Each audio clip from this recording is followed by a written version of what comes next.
All right, everybody, welcome. We're here with GFRL, Homenet Hosting Cup Series at New Hampshire Motor Speedway tonight. It should be a pretty good race here. I think it's a little bit loud in my head. I need to lower this down just a pinch. There we go.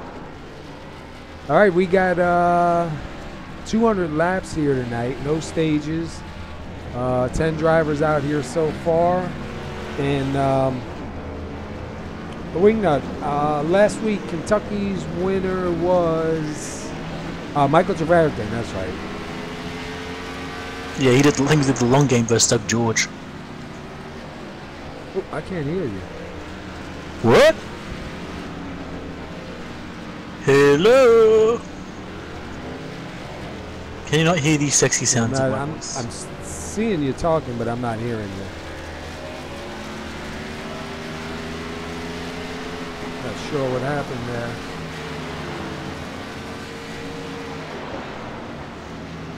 there. He had to step out and try to fix it for a minute. Anyhow, let's take a look real quick. Let's throw the points up here as we come into tonight's race. In the standings right now is Michael Trevarrison. We had the points up last week, but I guess they were wrong. Jeff Schmidt advised us. I just got these off of the website, so this should be the updated version. But Michael Trevarrison, 18 starts, he's got 770 points. Jeff Schmidt sitting second with 16 starts. Jeff Wooker sitting third with 18 starts. Austin Marion sitting fourth with 17 starts.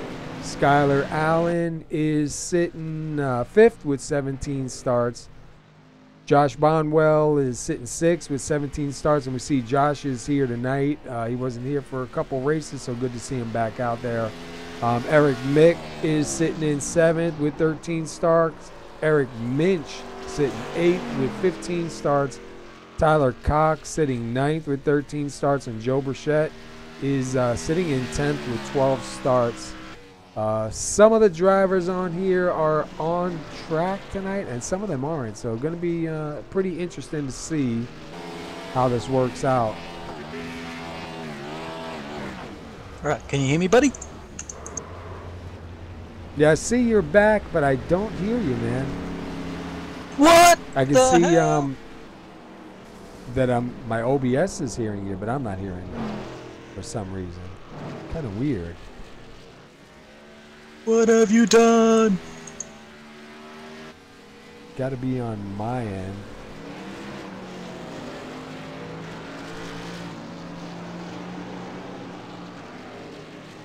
Let's give us a second. We are having a little bit of a difficulty here trying to figure out why I cannot hear Wingnut registering on OBS, but for some reason it's just not coming through for me to hear.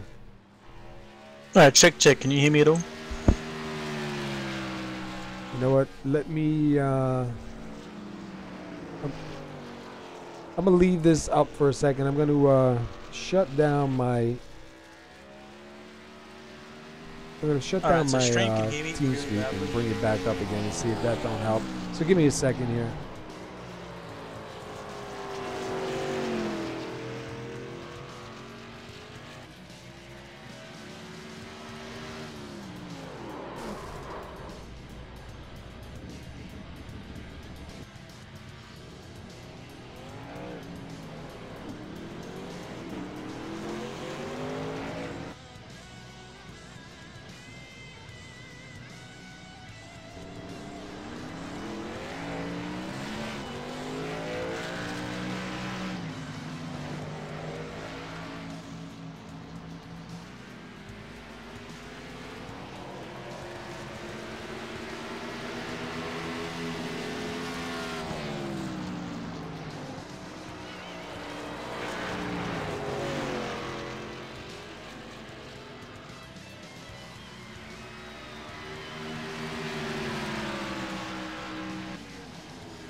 All right, we're back. I don't know. I guess something must have happened with my TeamSpeak because maybe you could have heard him, but I couldn't hear him. So they could hear me. Yes, I checked on the streams. Oh, did they? All right. Yeah. So I was like, I could say some really bad stuff and only they would hear me.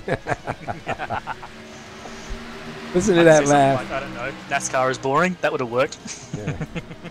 That was weird though, man. Yeah, that's electronic devices for you though, right? They never quite work the way they're meant to. Yeah, it seems like they work when they want to.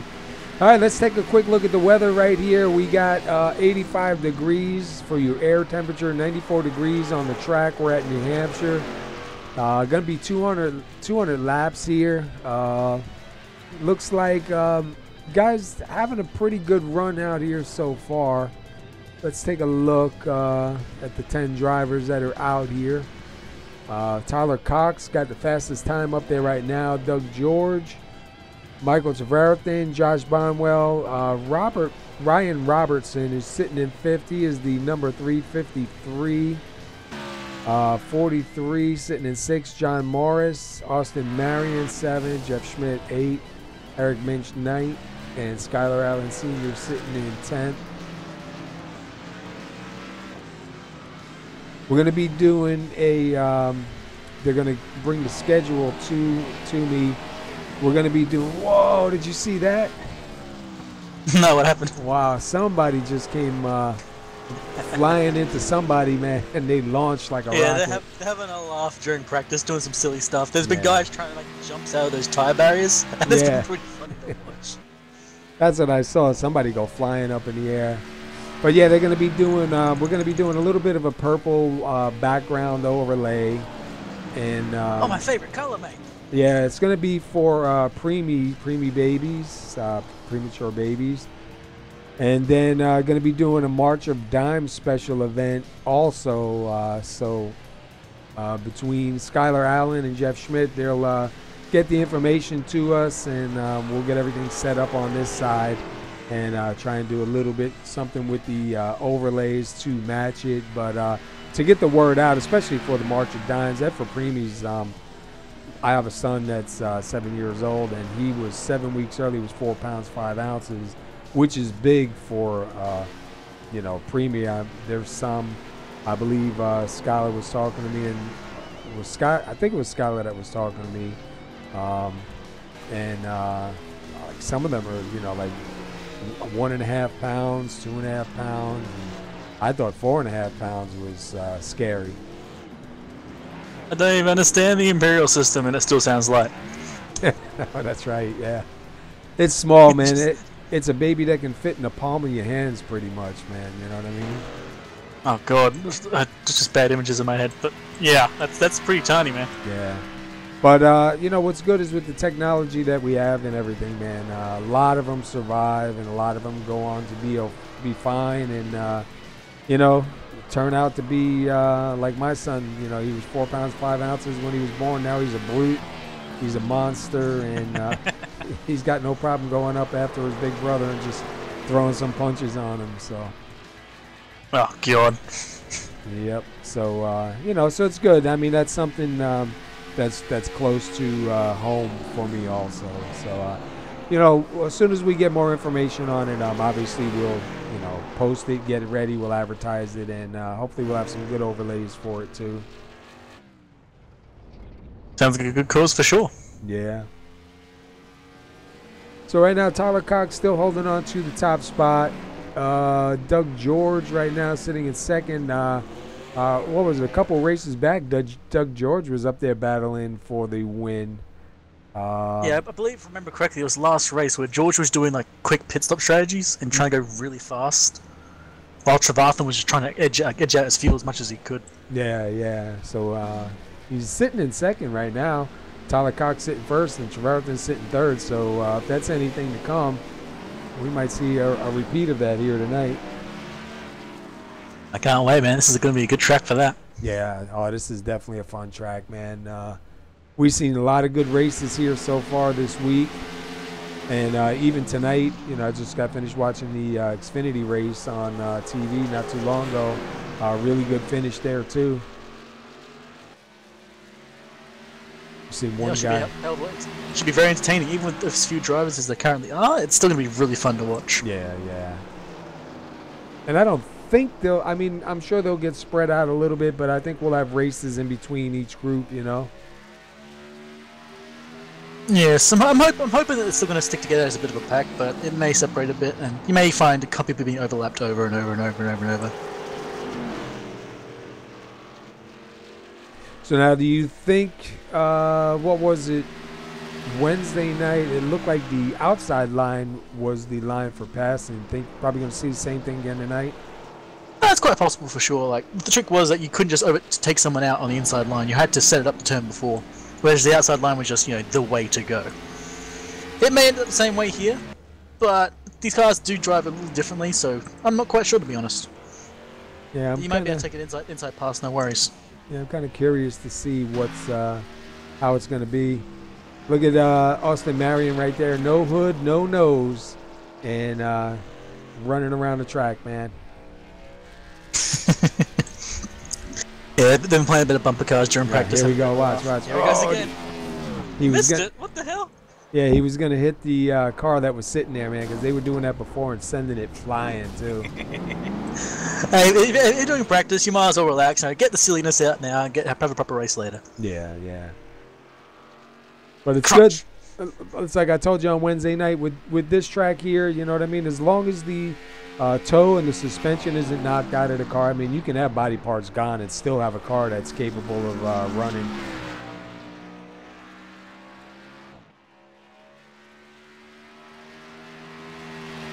So I'm just watching them play a game of bumper cars right now, and it's kind of funny. I'm honestly surprised that iRacing hasn't made Demolition Derby mode yet, to be honest, because it really does lend itself to it. Well, a lot of guys go to the figure 8 and do some figure 8 Demolition Derby on there. Yeah, but that's less like intentional killing each other and more like you happen to be at the wrong place at the wrong time. Yeah.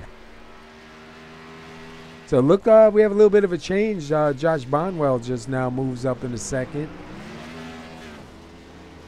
Yeah, these practice laps, some of them people are putting on good laps. Most people are just screwing around. We're going to see where that qualifying comes out. Yeah, we're getting ready to go to qualify in about 20 seconds from now. So we'll put up the qualified ticker. We'll take a ride around with a couple of drivers, see what kind of times come in. Yeah. I believe it's a 10-minute qualify. There should be, I'm not sure if it's changed. Maybe we'll get one of the admins down here real quick to find out. But I know they usually run a 12x rule. I'm not sure on a short track if they bump it up a little bit higher or do they keep it at 12x.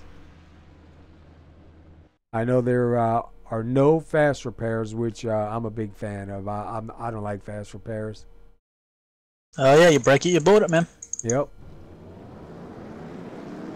Alright, so we're going out with the 43 of John Morris right now. Let's take a roll on the roof. Take a lap around with him, see what kind of time he gets, and we'll keep an eye on the qualified ticker to see some of the other times that come in. It looks like almost everyone are out doing their laps right now. Got 2 that are not. Lap should come in pretty quick.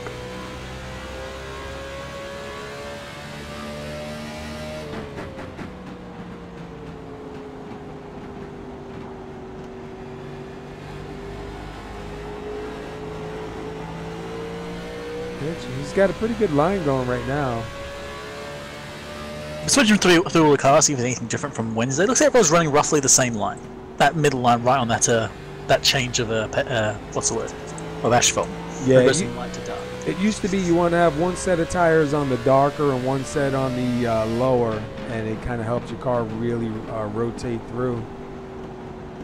It looks like that's roughly what people are sitting. Some people are going above it, some people are going below it, some people are diving in. So it generally starts at that line at least. So right now, Tyler Cox back up on the top. Jeff Schmidt second at the moment. John Morris, who we took a ride around with, sitting in third. Waiting for a couple of more guys' times to come up. Doug looks George. Like Skylar Allen and Eric Minch are actually just sitting on the line, so it looks like they want to start at the back. They're just sitting there waiting. I should have got that Jaws music. Dun dun dun dun dun dun dun dun dun. See, Doug George coming across here. This time should get scored. Let's see what he's got. Yep, and Michael Trevarthen's now out in his first lap. And that's We'll going see to what he move gets as well. Doug George to second. Let's go with Trevarthen in the number 2. I believe this is his first lap around, so this will be the first one that counts.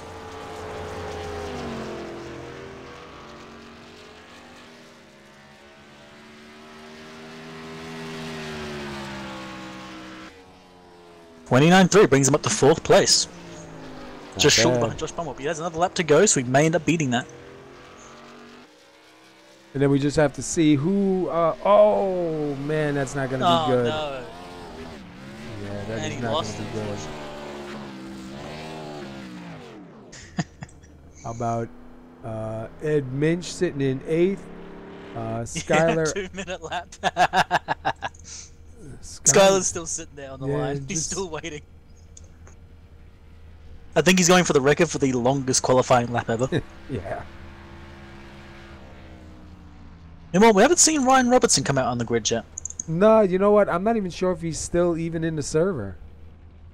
I have not seen him drop out, but then again, I did not see him come in, so maybe Yeah. he did indeed leave. I haven't seen him on here. I haven't seen him even out on the track turning any laps or anything. So it's quite possible that he might have come in and just practiced a little bit and decided not to make a start tonight. Because with the 300 numbers are new guys to the league. They're the rookie numbers. Yeah, so Skylar Allen not doing anything. Just sitting here on the line. Meanwhile, Tyler Cox is just doing some donuts. Oh, here as he well. goes. And he comes in for a 3-minute 17-second lap. Oh man, that's blisteringly fast. I don't know if I could beat a lap like that. And that's going to put him 9th. So, I mean, that's not even really bad. Well, to be fair, 9th is last. Yeah, but it sounds good when you, instead of saying last, you Oh, say you can 9th. say 9th, yeah. Sounds He's a in lot the top better. 10, boys.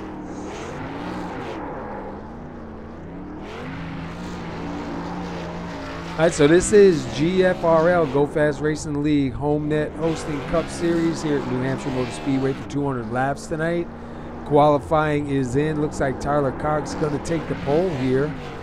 We still have about 5 minutes left, so we'll step off in a minute. We'll run the anthem. We'll run the Homenet hosting commercial, and then we'll come back and get this thing ready for grid.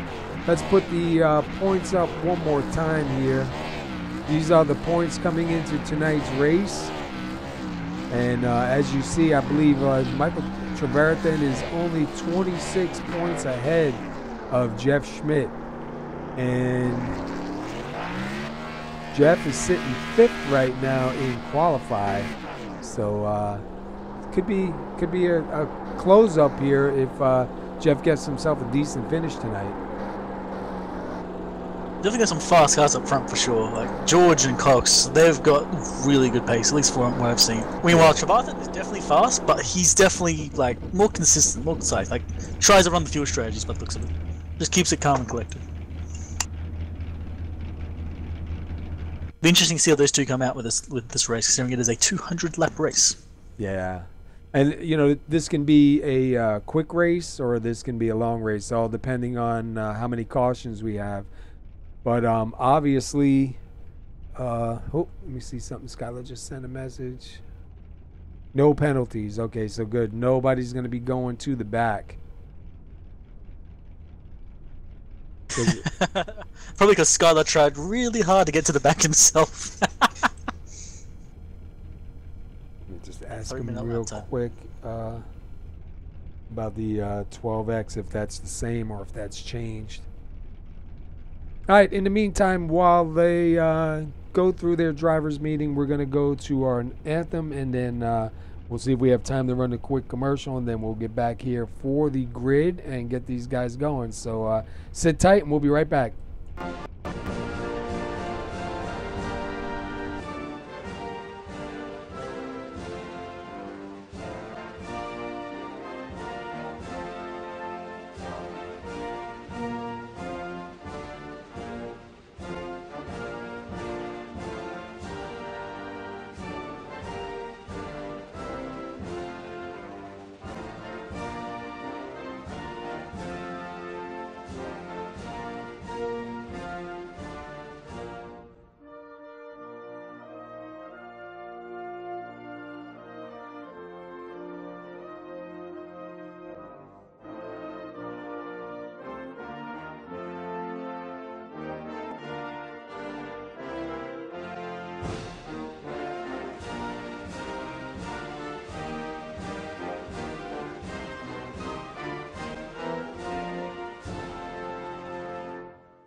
Is your personal computer running as well as it should be?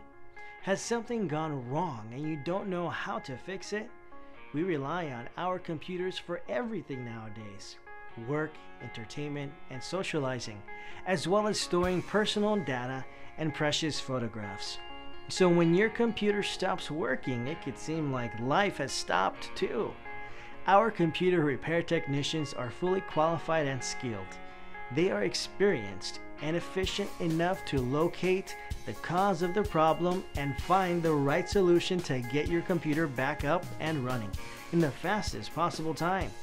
And they'll do it without confusing you with geek speak or charging you the earth. Don't risk losing everything. Get your computer running right again. Call the professionals today.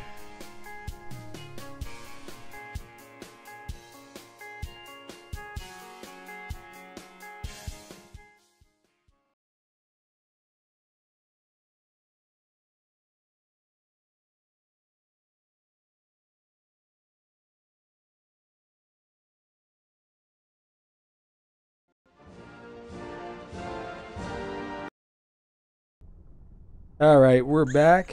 We're getting ready to go live here in a minute. We got about 14 seconds left. Should be 200 laps here. We did find out there is still a 12X, so it'll be 12 incidents, and it will remove you from the server. I wasn't really sure if they were going to change it. I know some leagues do change it for short track. Some don't, but I'm a big fan though of not having that fast repair. I like not having it. And look at that start finish line. That start finish line has got a ton of rubber put down there already. That was Tyler Cox's doing. I think he was trying to like sign his name in skid marks, but I don't think he quite got it right. All right, Tyler Cox takes the pole here tonight, so congratulations to him for that pole. Doug George will start in second. Starting in third is going to be Josh Bonwell. It's good to see Josh back here tonight. Michael Trevarthen, last week's winner, is going to be starting fourth here tonight. Fifth will be Jeff Schmidt. John Morris is going to roll off sixth. Seventh is going to be Austin Marion. Eric Minch going to roll off eighth. Ninth is Skylar Allen Sr. And Ryan Robertson is going to be scored for 10th place, but not on the track. Yeah, unfortunately we only got a 9-car track, but that's perfectly fine. These guys are all very competent and able to give us a good showing for sure. Yeah, I want to see, obviously, if it's going to be the inside line or the outside line. My guess is going to be the inside line will probably, be good for a little bit of side-by-side racing, but I think the outside line is definitely going to prove to have the run out. And I want to see if between the exit speed, tire wear, the outside line is going to be premium, I think. But yeah. If you can make, the question is if they can make the pass, like without setting it up on the inside line, they can get in front on just one corner. And then see if the back end comes out. That's where it's going to be interesting. Pace car's in, and the green flag is out. Everyone gets a good start too. No one really gets left behind there. It's going to be side by side, and whoa, first lap, the inside line is beautiful. Yeah, look at. That being said, Cox goes a little wide. And Doug George tries to stick his nose in there. George almost got spun by Josh Bonwell there. He almost got tapped, but Bonwell just backed off a little bit and gave him the space. And look at, they are side by side for first and second and third. Yeah, but the rest of the pack is all single filed out, so this is, Michael Trevarthen into the wall, does a little bit of damage, gives Jeff Smith one hell of a scare. Yeah, I'm sure Jeff's eyes opened up real wide right there. Oh yeah, and Doug George is still trying to hold on to the inside against Tyler Cox. Yeah, but you can just watch that runoff every time Cox gets. But he's managing to hold on to it. He may just make the pass at some point. But it's not going to do well for his tyres. Yeah, I think, Tyler Cox takes the position back. Doug George just going to stick him behind him. Yeah, that inside line, I mean... looks like Doug George just gave him a bump and run. And here comes Jeff Schmidt now, too, on the inside. Oh! Whoa. Yeah. George a little bit squirrely there, almost takes it down to the inside. Yeah, it looks like Doug George tried a little bit of a bump and run on Tyler Cox the previous corner. 3 wide. On purpose. 3 wide. They're a bit early for that, guys. 3 wide per second back there. Wow. But yeah, like George attempted the bump and run. I'm not sure if it was on purpose or by accident. But he tried to give Cox a bit of a bump and take the inside on him, but it didn't quite go well on exit for him, and he almost lost it entirely. And Josh Bonwell now on the outside. Looks like he is going to probably end up taking that position. I don't think the inside line. George is pushing him up wide, so he's going to get it. But watch the runoff here. Let's see. So that's where everybody was getting it. Yeah, George got a little squirrely on the exit there. He could have had that, but just in case he tried to put the power down too early and just almost lost it. Had to let go. Well, I'll tell you what, he's doing good holding on that inside line right there. Bonwell. Yeah, now Smith's looking for taking a look like, I want to try that too. And Jeff Schmidt's only 26 points behind the leader coming into tonight's race. So if he gets himself a good finish here, get up there, lead a couple of laps, get himself some extra bonus points, close that gap up.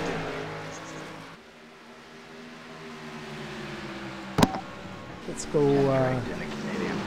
go back. Eric Minch sitting ninth. Trevarthen back in 8th after that little brush with the wall. Skylar Allen Sr. in 7th. Austin Marion in 6th. John Morrison at number 43 sitting 5th. Jeff Schmidt up here in 4th. Right in front of him, the 10 of Doug George and the 07 of Josh Baumwell sitting in 2nd. And Tyler Cox right now out front in that number 14. And he'll be coming to 6 laps led. He's already built a gap for himself. Right now, your closest battle is probably Jeff Schmidt and Doug George. So let's jump on the roof with Jeff so we can take a look at it here a little bit closer.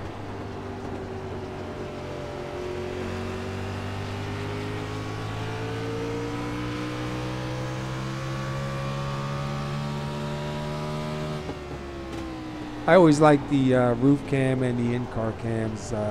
Always my favorite cams to put. Yeah, Smith tried to get on the inside there, but that's just the wrong place and time for it. You don't try the inside on exit; it just doesn't work. You need all the run you can get.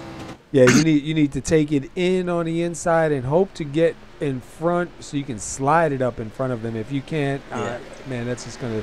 And the tough part about that is too. You know, you're racing, so you're going to keep holding on to that inside line, and all that time, man, you're just making those tires really angry. Yeah, and you're losing time on the exit. So the way to do it is try and go inside on the way in, outside on the way out, if you can get past them cleanly. Alternatively, bump and run. Always a viable option. Looking right now at the 43 of John Morrison, the 65 of Austin Marion, 5th and 6th right here. Running a pretty smooth line. You see Mars running a little bit higher than Marion. Marion running a little bit lower, kind of in the middle. Yeah, I'm seeing a lot of guys taking the high line around the track, whether they're saving tires, fuel, or just is the best way to go around. I think the back end of the car is probably a little bit snappy, and it's probably the safer way to go around because just like we saw Wednesday night in New Hampshire, there's no warning when the back end comes around. You know, we've seen guys really, running a pretty comfortable, stable line, and then all of a sudden, out of nowhere, the back end would just come out. And when we talked to them later on, they even said the same thing. Like they were just as surprised as we were to see the back end come out. Yeah, just suddenly the back end gets loose, and Tyler Cox is building one hell of a lead for himself already. Like we're 11 laps in, and he's running 0.2 of a second faster than everybody else. Every lap, constantly. He's already almost a 2-second lead at this point. And what's good is if he can keep that distance on there, he can drive without any pressure on him and concentrate on his marks. When you got somebody like you got Bonwell in 2nd and then Doug George in 3rd, if Doug George gets to the back of Bonwell's car, Bonwell's going to be doing a little bit of mirror driving, a lot more easier to miss your marks. Hey, how are you, Josh's mom? Right now he's doing good. He's running up here in 2nd, and good to see him back out on the track after a couple weeks not here.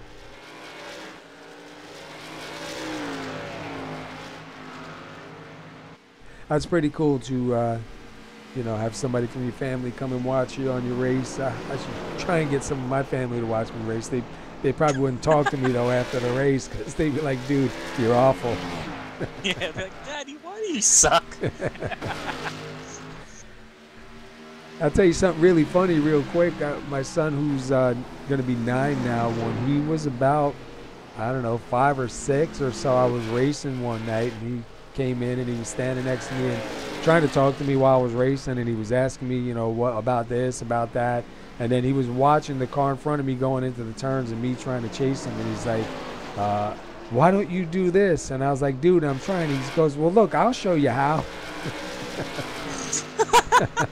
God.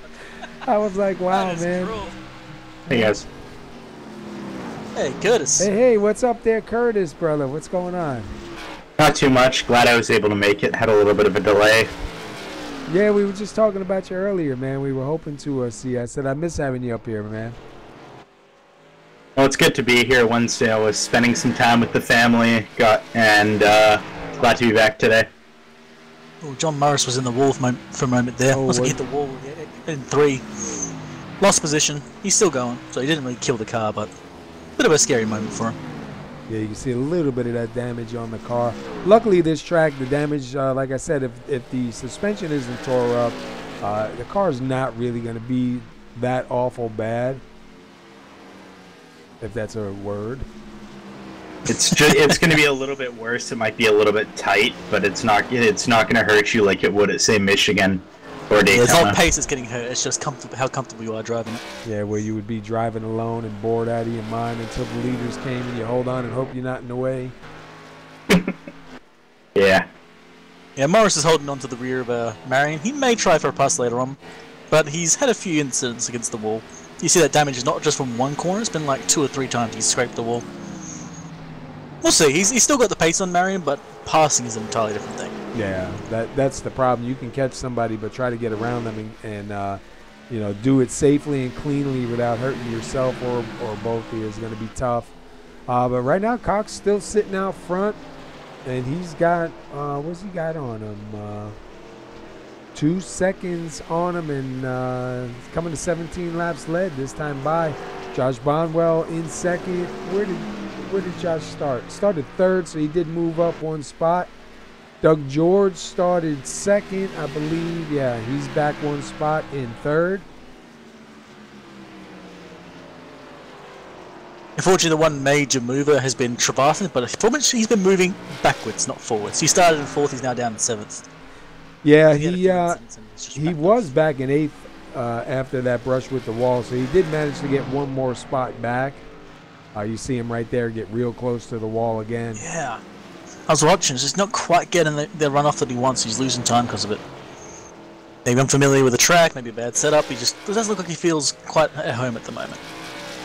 What he's trying to do, getting that close to the wall, he's trying to get the exit speed down the straightaway, but sadly that little bit of damage that he has seems to be affecting his turning at center, and he seems to be just fading off the line. Not a comfortable place to be in for sure.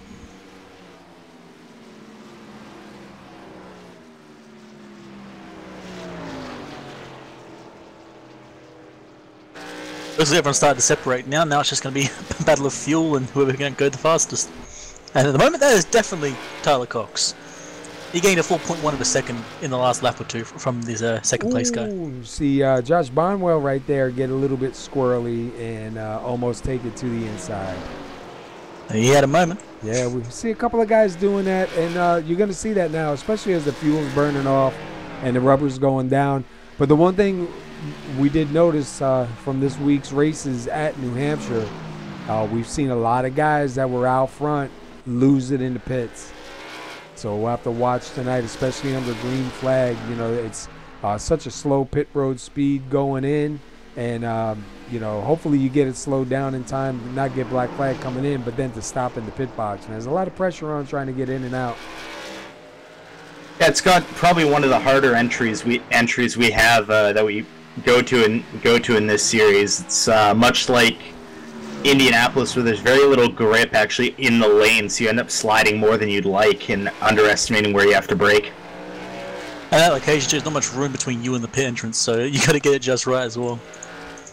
You go from being like a high line, mid-line racing, all of a sudden you got to dive right to the low end and then brake before the entrance. And then depending where you have your brake bias set at, you know what I mean?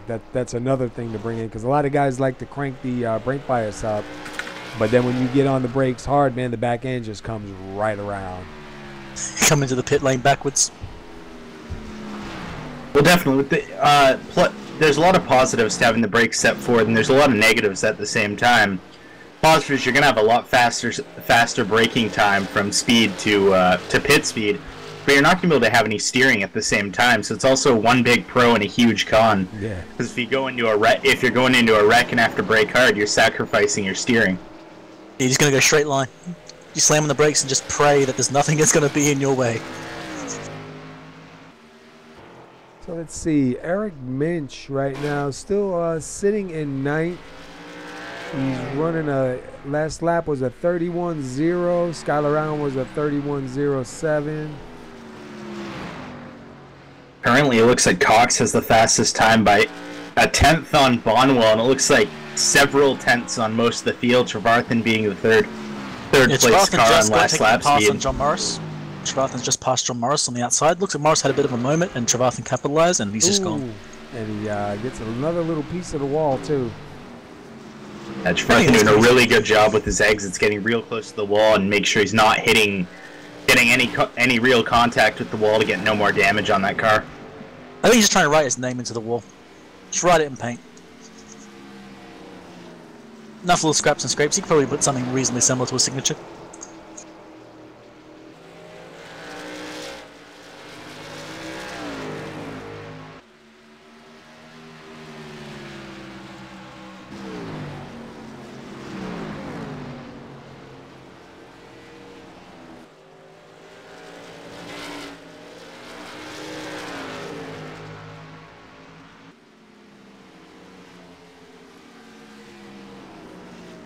I definitely feel like the pits are going to be between lap 40 and 60, probably around the 55 mark. I think it's going to end up being more of a keep the tires as clean as possible so you can run them as long as you can, because if you don't run the fuel mileage, you may have to take extra pit stops, and that's something that's not going to be needed. I say Tyler Cook's going to be in a great position to stretch out his tyres if he needs to. He's got so much time to play with.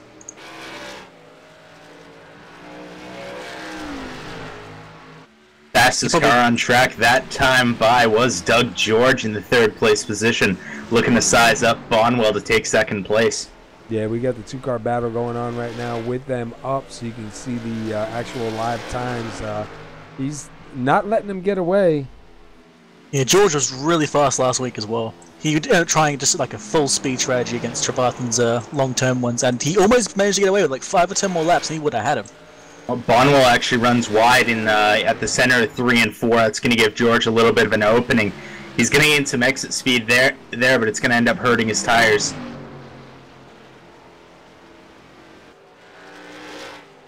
Interesting part for George is seeing if he can get past him, because you can't just take it on the inside line and expect to go through. You got to work on him. Yeah, New Hampshire is the track where you have to set up the pass out of the corner and complete it the next corner. It's a two-step strategy was something that's not really done that much on most short tracks. Yeah, there's only one way you're going to get past them on one corner, and I get the feeling the driver will not like you doing it. Slight little nudge, get my way, please sir, and then boot it out. Right now, that last time by, George was faster than Bonwell by an entire tenth. Yeah, he's got the draft as well as what the pace he had before. George to the inside, Bonwell on the outside. Is he going to try to take the position there? No, he's going to back it out a little bit early. Give Bonwell the line. Yeah, I don't think he was in quite the right position to make the pass there. Yeah. Just enough to give George a bit of a worry that I'm here, I'm going to try and pass you. That wouldn't have worked out really good. He's got to get that spot. You got to get the run off first in the first corner, and then try and push the other guy a little high. Jump inside with George. This is a track where both lines, high and low in the corners, are racing lines. They're very much even. You get the entry speed on the bottom, but the exit speed on the top is so uncomparable to the low line. Exactly, it's ridiculously powerful. That's what you got to try and get both on a pass. You want to try and get alongside them enough that you can actually pass them on the corner, and then just take the outside line on the way out so they can't catch you back. Exactly, like you're going to use today's Xfinity race here as a reference. He had Christopher Bell and Brad Keselowski for 2 laps side by side. Oh, that was good. Just giving her, and neither of them gave an inch. They were side by side for a lap and a half, and then it became a whole new battle. Always a beautiful thing to watch. Looks like Marion and Trevarthen running the high line out of 3 and 4. At center, they right on his tail. Yeah, they dove off the line at center and then got a huge run off. Trevarthen seems to have found most of his pace back for sure, because he's taken another position before, and this is going to be a second one now, if he gets the pass here. Yeah, he's definitely found his pace again. He's got his rhythm, and it looks like Marion's trying to find his, or at least save some tires on the high line. Actually, I'm hearing the engine flick off. They're saving fuel. Both of them? Looks like both of them are saving fuel. Really? I thought I heard both engines click off.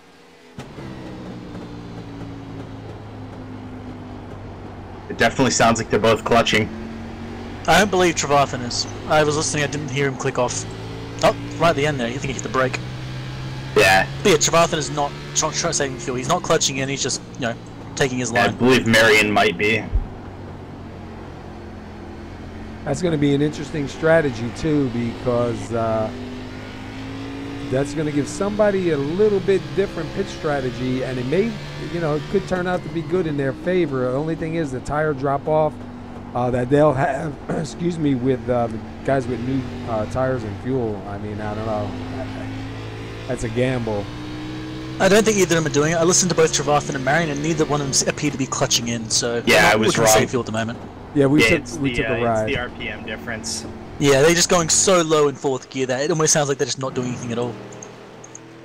John Morris sitting back here in 7th. Skylar Allen Sr. in 8th here.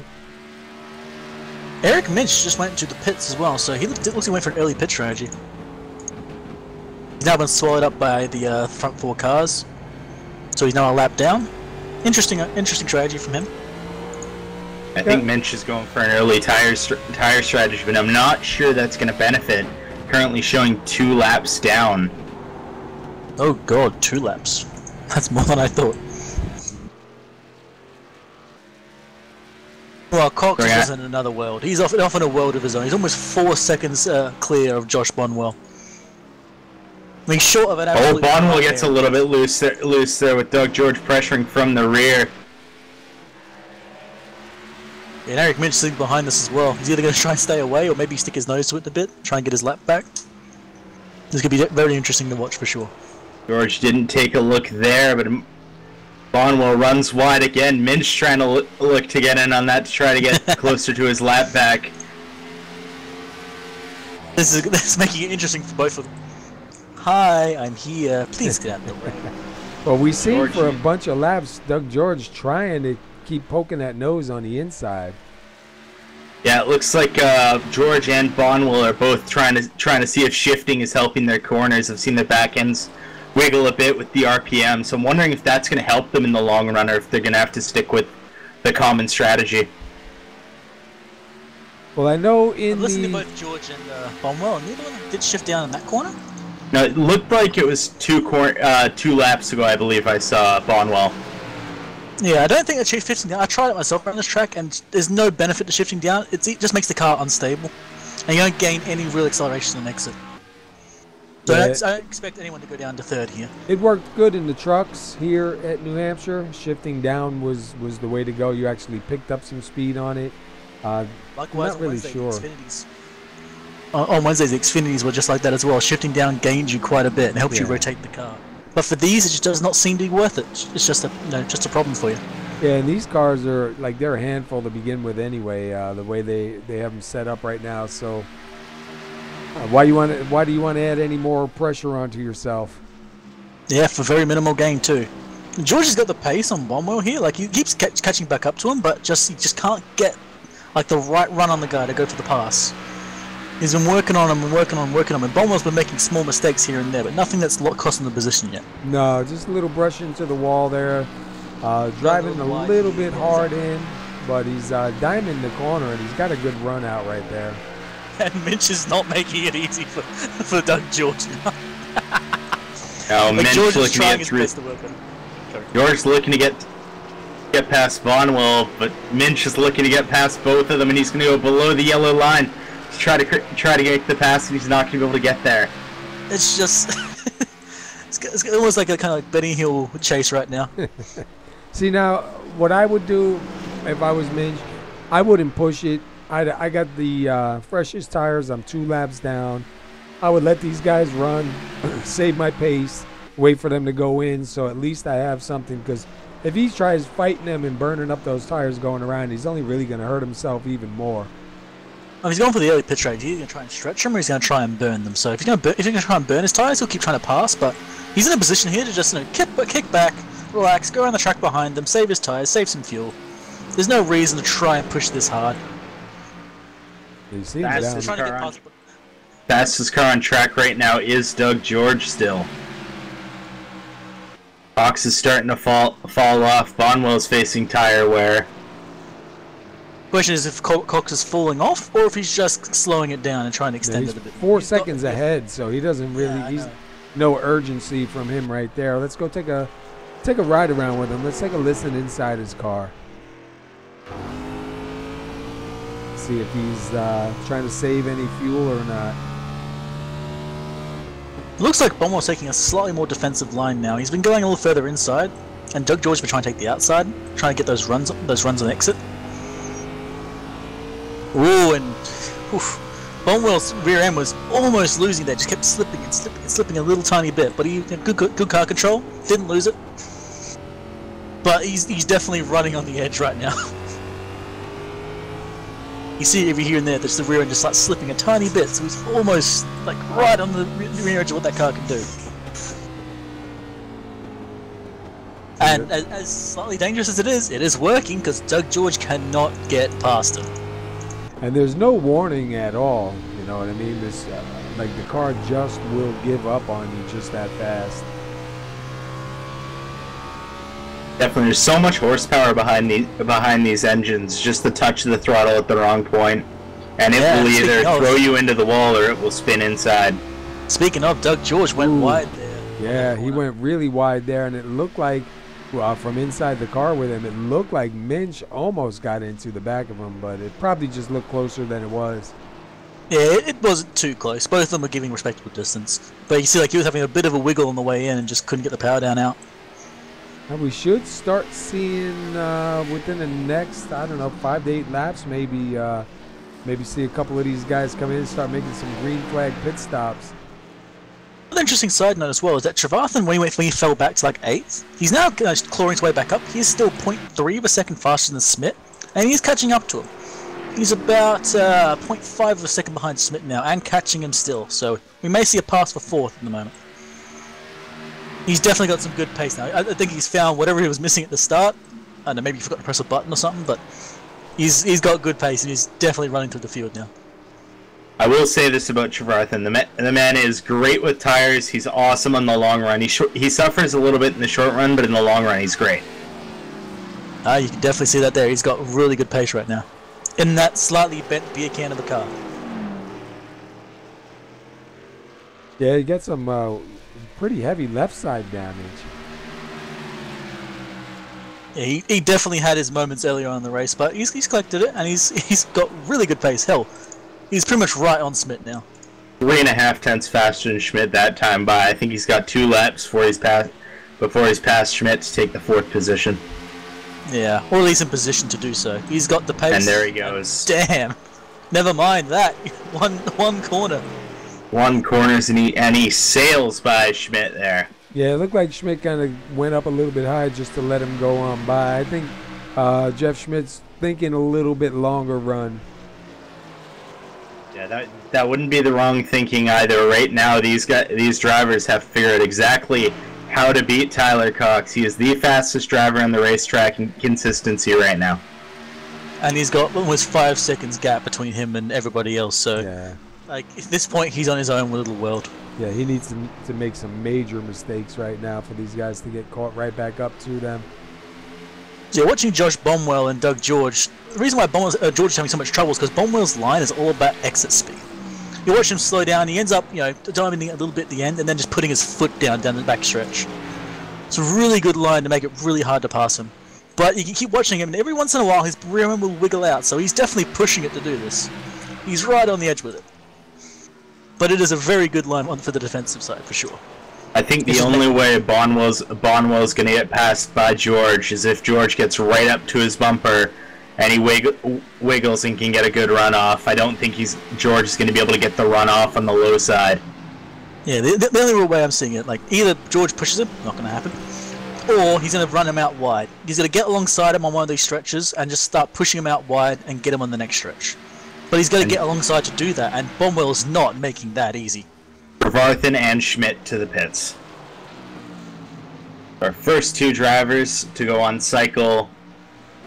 Eric Minch, slow car into the wall, blown up. Ooh. Minch was right behind that little fight.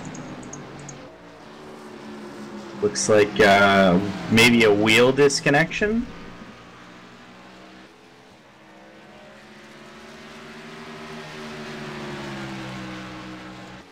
Alright, so we had 2 drivers come into the pits. Now we're waiting to see when the leaders gonna come in and when second and third will be coming in. Yeah, it looks like a wheel or internet disconnection there, because he just sailed off like his wheel just went slightly left and just went straight into the wall. That's a shame for him. He was running really good. He had an interesting strategy coming in first. Or possibly maybe a screen went black or something, you know. Oh, and Josh Bonwell was passed by Doug George. Yeah, George finally made his way around Bonwell after taking his time to make this battle and make the pass as clean as possible. Now he's got a whole 5.2 seconds to make up on Cox.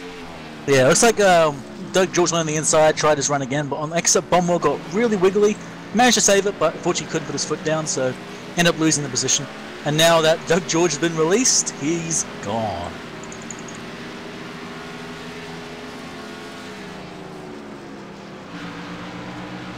Now Cox and George running almost identical times. Cox only faster by 2/1000ths of a second. Looks like John Morris gets a little loose and he's going to be down in the infield on the backstretch. Yeah, the question is how much of Doug George's tyres are left now to try and make a run towards Cox. He definitely burnt them up pretty bad trying to get past Bonwell. Yeah. You can see on exit actually, every exit Doug George is having a bit of a wiggle. Those tyres are probably totaled at this point. That mistake on George's part gave Cox 0.2 of a second advantage there. George has to either find his line where there's grip, or he's going to have to come to the pits and get some tires. Yeah, if you were George, would you be pitting right now, or would you try and extend it?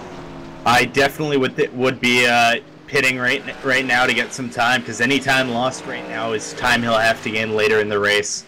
And right now it looks like Cox isn't going to lose any pace throughout this race. Yeah, he's 5.7. One set of tires. 60 laps on one set of rubber. Wow, he's barely lost any pace. Doug George dirt tracking it out of that turn a little bit, man. I think those tires are done. Just absolutely done. Wait to see now. Coming to lap 59. And they're still yet to come into the pits. See, George is losing a little tiny bit of time to Cox that lap. So if you say that's the rough average, he's not losing too much, but he is still losing time. He may be waiting to try and see if when Cox pits, just follow him and try and beat him in pure lap speed. But my call would be to get in now. Get those tires now. They're toasted. They're done. Those tires need to be put out to pasture. If George pits, he goes a lap down. He'll be right near Cox's bumper. Take that lap back. It takes a couple of laps here for the tires to actually gain the pace and get to their optimal speed. So George will already be there and be able to make up time he's lost against Cox. But if he waits and sticks on the same strategy, it's going to be the exact same issue he's having currently. There'll be a 5-second gap. Yeah, but then the question is, on a fresh set of rubber, is Doug George faster than Tyler Cox? Because if he's faster, it may be good just to stay out. Just stay out and try and chase Cox down that way. No worry about trying to unlap himself. No worries about traffic. Just go as high as he can. and mirror the guy up ahead. Definitely something they're gonna have to look at strategy-wise, because right now Cox has been fast for the last 4 laps. Oh yeah. And that last lap, it was 0.1 of a second faster. Interesting to note that he's only about, like, at total, like 2 seconds a lap slower than his fastest lap in practice. So those 63 lap old tires are only 2 seconds slower a lap. That's mental. Yeah, that's amazing, man. These guys are on the edge of out of control, and it's showing. These guys are giving nothing. There's multiple contacts with the wall, and all the cars are still competitive.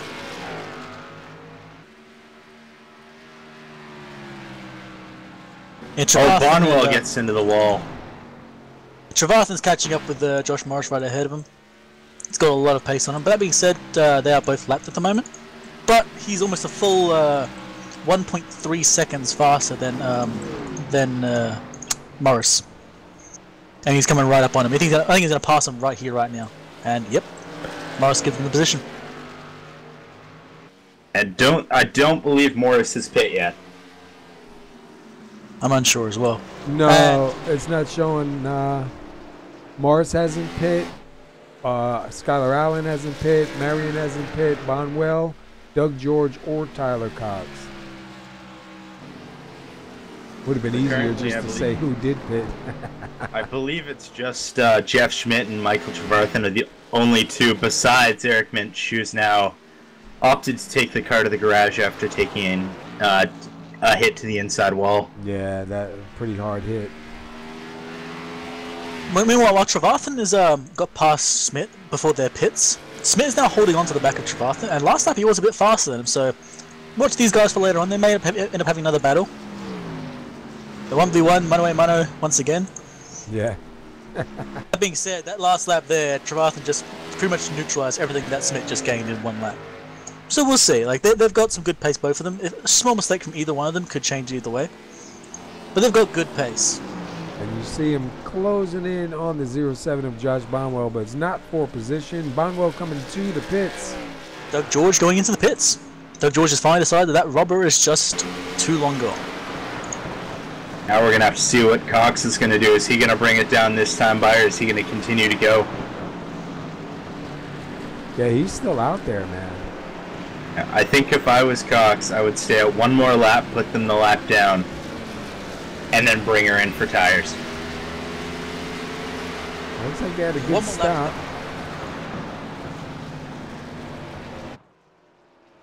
Bonwell's gone in for his tires as well, so. Yeah, So your top three have now gone for the pits. Yeah, it looked like they had a good stop too. Nobody had to readjust inside their pits. That's kind of unfortunate for Doug George. He's coming out right in the middle of traffic. Not going to help him. Cox goes down to the pits. Yep. Let's see. We'll keep an eye on him and see if he can get himself a nice clean stop.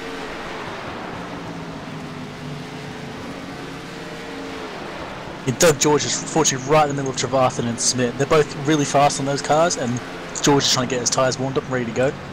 First driver that has pit right now is Michael Trevarthen. Is he going to be able to beat Cox before he gets out of the pits? I'll have to keep an eye on that real quick here. Cox is down and away. Trevarthen at speed coming into one. Midway down the front stretch. Now will Cox be up to speed? The question is also that Trevathan's not alone in this as well. Right behind him is Doug George, so if Trevathan gets past, George gets past. Which means George will take the spot back from Cox. Cox will get up to speed, so Trevarthen and George will not be able to get an attack at this current moment. Yeah, he's still got a pretty big gap ahead of them, so that pit stop didn't hurt him at all. George going past Trevathan. I was about to say that George can have the same thing again that he had with Bonwell, but Trevathan let him pass, and then Smith goes for a pass on Trevathan as well. He's almost going for the double pass, but doesn't quite get it. It might be three wide again. George is now free of Smith and Trevathan, and off he goes. And now, can he catch Cox? Austin Marion, your leader, is coming in now. That is, will give the lead back up to Skylar Allen Jr. Tyler Cox. That gives it back up to Tyler Cox. Skylar Allen is still going around. Doug George able to slim the gap just a little bit there. 3.9 seconds back off of an original, about 5.8 seconds before he pit. So gaining 2 seconds after that pit strategy, and Cox having to come to the pits. Yeah, but then you look at these laps and Cox is already pulling. And here comes Skylar Allen into the pits. That may be one of the fastest laps of the race right there. 29.39. That is absurdly fast. That is qualifying lap time. At only 0.2 off his qualifying time. That is quick. And that was at lap 69. Like, Doug George has got pace, but oh my god, like, every time that Cox gets a set of fresh new tires, he's just off. It's like a rocket ship. He's in a new world. Right now his separation's gone up to 5.5 seconds. You know what, a nice little three-way battle going on for 3rd, 4th, and 5th. Yeah, we're watching that right now. Yeah. Sharathan lets Bomwell go past. I'm guessing he just decides he can't fight this. Or he's trying the long game. While Bomwell's deciding, I want both these guys. This is my position. Get out the way. Schmidt holding the high line. Bonwell on the low line. Bonwell will complete the pass. Barthing gets a little bit of the lull on exit. Bonwell leads this pack of 3 right now. Like Bonwell driving in deep to try to get another attack on Doug George, who's currently running 2nd place. He's 0.2 of a second faster than George, and George is like 0.6 slower than Cox. Cox is just... I think he's in like a different car or something. Maybe he got some brand new tires from some like magical wizard or something, because that thing is fast!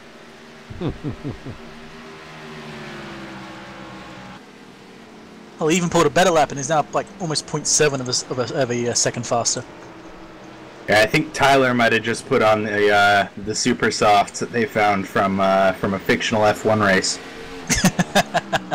Trim them down a bit, they'll fit. Because right now his pace is unrivaled right now. Right now I'm watching Josh Bonwell just ran a 29.7. And, let's see what the new times are. 29.7, Doug George 29.9. Bonwell is closing in on him just a little bit. That will be for second. You got Cox as well, 29.5. Like, even Bonwell catching George, it's just nothing compared to Cox. But Bonwell is catching George. This is going to be the exact same thing we saw before, but reversed. And we have somebody now, George coming is the one down. playing defensive line. John Morris coming down the pits now.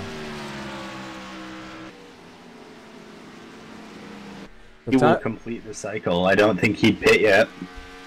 Tyler Cox out here started on the pole, 74 laps so far, led. Bonwell's definitely catching George. A little bit closer. I think he'll be well within draft range and start getting a bit of a boost on straights. 27 more laps and Cox will clinch most laps led.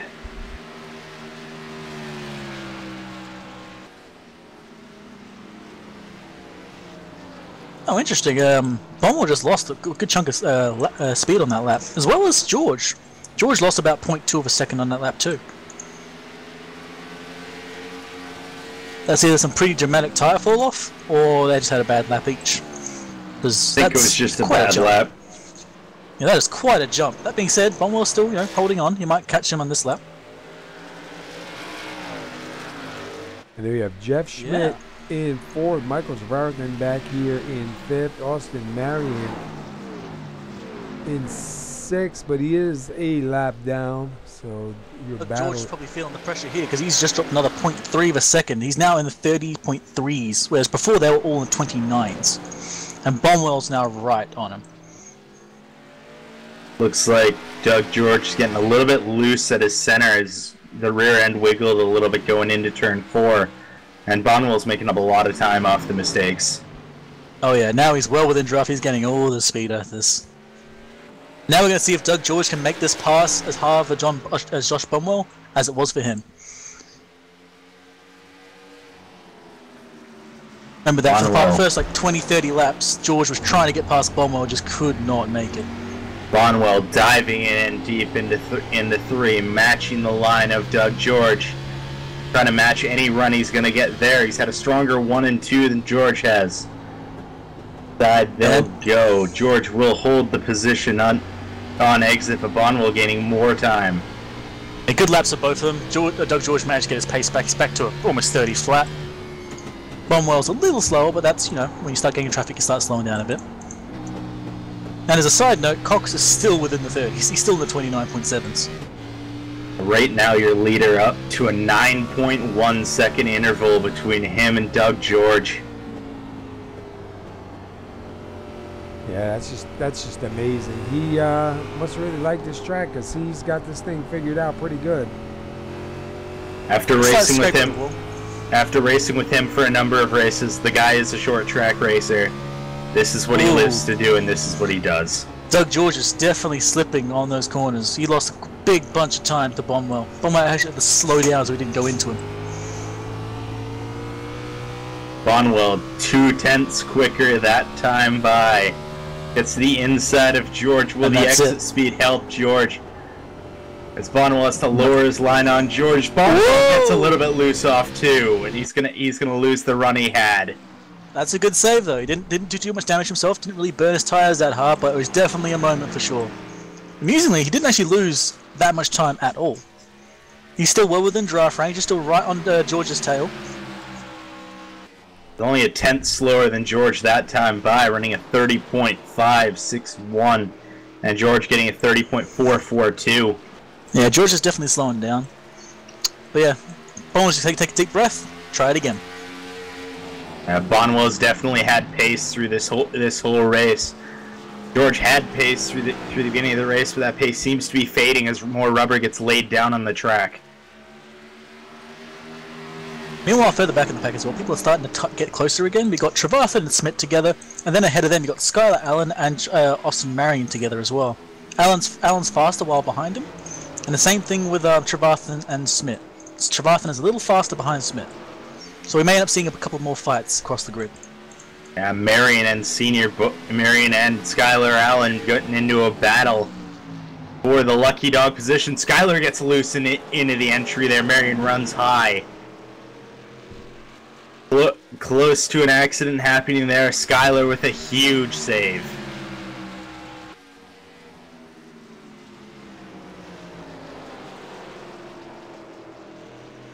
He's able to close right back up on him again, so we'll see if he's going to try to size him up here for another pass.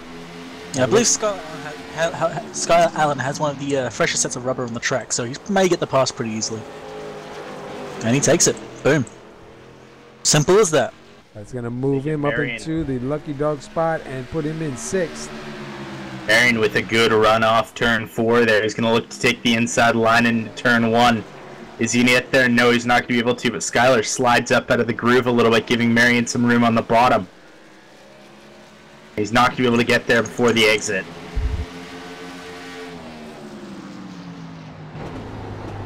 Looks like that entry into 3, Doug George got really loose, had a 45-degree slip there. Yeah, I was watching him, like, really wiggly.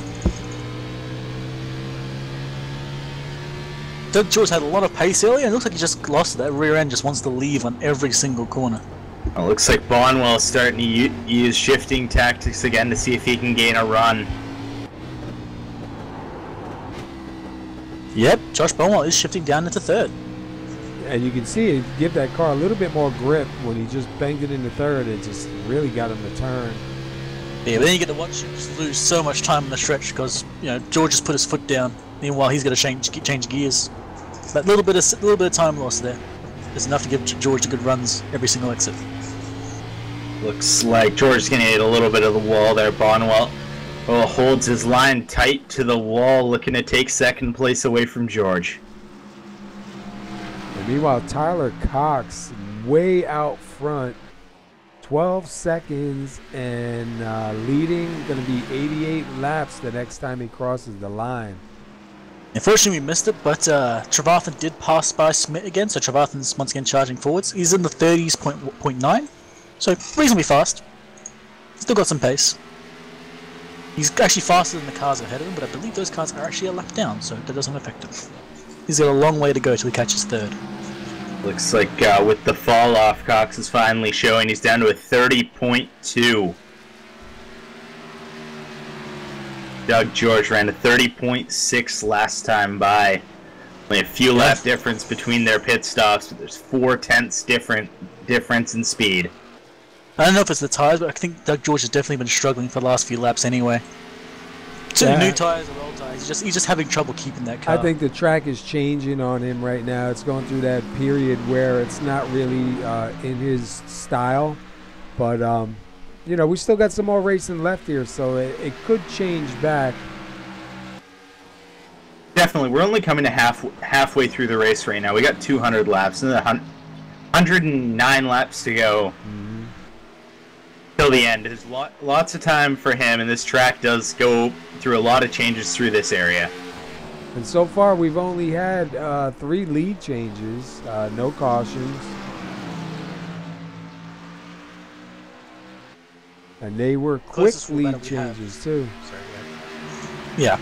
Closest little battles we have are Doug George and Bonwell, but you've also got Alan and Austin Marion. Marion has not let go of Alan since he passed, so we may look to try and take him back later. But at the moment they're just kind of running, you know, single file. Same thing with Bonwell and George, but Bonwell is once again catching up to George. It's not making it easy on him. And another slide from Doug George. He just can't get that thing to be planted. It just keeps slipping every time. The good news is he has not had a slide on the exit of these corners, only midway through, because a slide on the exit could end up being fatal. Definitely Bonwell getting a little bit squirrely there at center. George slid off the line, but he was able to get it back on the line with some good exit speed to get some distance on Bonwell, but how's that going to look going into 3? As Bonwell dives it in just about to the back bumper. It's a little bit loose, trying to get a gear change in there, but he's not going to lose much time. The exit speed gains. And it sounds like Doug George is shifting now also. Bonwell gets to the inside line. No gear change running from off Doug George. 2. Yeah, no gear change from Doug George there. I don't think his car is stable enough for him to even attempt that. It's just too loose. Never mind, just did it then. Looks like he's staying in 4th through 1 and 2, shifting through 3 and 4, where Bonwell is shifting at both corners to see if he can gain the time. There's a little side note as well. It's good to see Eric Minch back on track. Looks like he's either internet or his wheel disconnected. He's come back, he's still driving around. He may not be able to take any positions back, but it's good to see him still driving around the track no matter what.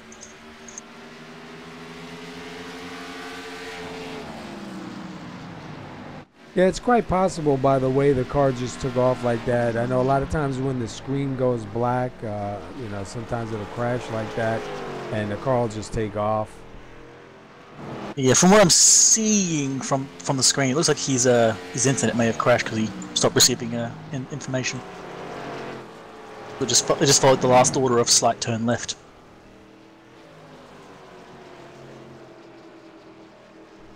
All right, so let's do a quick run through the field here. We have Tyler Cox right now, your leader. Started on the pole, been out here for 95 laps. Doug George right now is sitting in 2nd. Josh Bonwell is sitting 3rd. Michael Trevarthen in at number 2 is sitting 4th. Jeff Schmidt running 5th. And then the first car lap down is the 93 of Skylar Allen Sr. He is 6th in that lucky dog spot. Austin Marion in 7th, also 1 lap down. Then we go back to the 43 of John Morris. He's in 8th, 4 laps down. And Eric Minch back out on the track after some connection issues, sitting in 9th.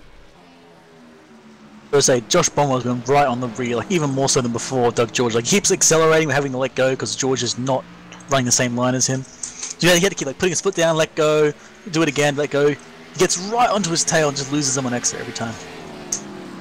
And he might just be working on him too, you know what I mean? Getting him to push it a little bit harder and try to get him to burn it up, you know? Well, if he is, it doesn't seem to be working because George has not really changed his line at all. In fact, it looks like his car stopped wiggling compared to what it was before. Every once in a while he may have a bit of a slide, but it's nothing like it was earlier on. He seems to have found some semblance of balance in that car. And you see Bonwell can close right up on him going in. Yeah, he catches them up almost every corner, but look, the way that Doug George is doing his exit, which is funny because it kind of mirrors the exit that Bonwell was doing on George, where it's just you can't quite pass. Mm-hmm. See Bonwell try to take it down low that time. Not going to do anything. Let's go back here to Jeff Schmidt right now with the 14 of Tyler Cox going around him. Schmidt going to come down into the pits. Same as Michael Trevathan, so once again they're pitting together. Keeping the little battle alive. I believe they're the first people to cycle into the pits for this next set of pit stops. It'll be the first cycle. I believe in 15-20 laps we will have Bonwell, George, and Cox. I believe we'll have one more set of pit stops no matter how far they stretch. Yeah. I think George is probably dying for the pits right now. Like, those back tyres probably have been absolutely cooked at this point. Kept sliding it earlier on. That being said, Bonwell actually went way wider at that turn. And the turn before, he also did have a bit of a slide as well, so maybe Bonwell's tyres are suffering as well. Either that or he's trying to get that straightaway speed by running a higher line.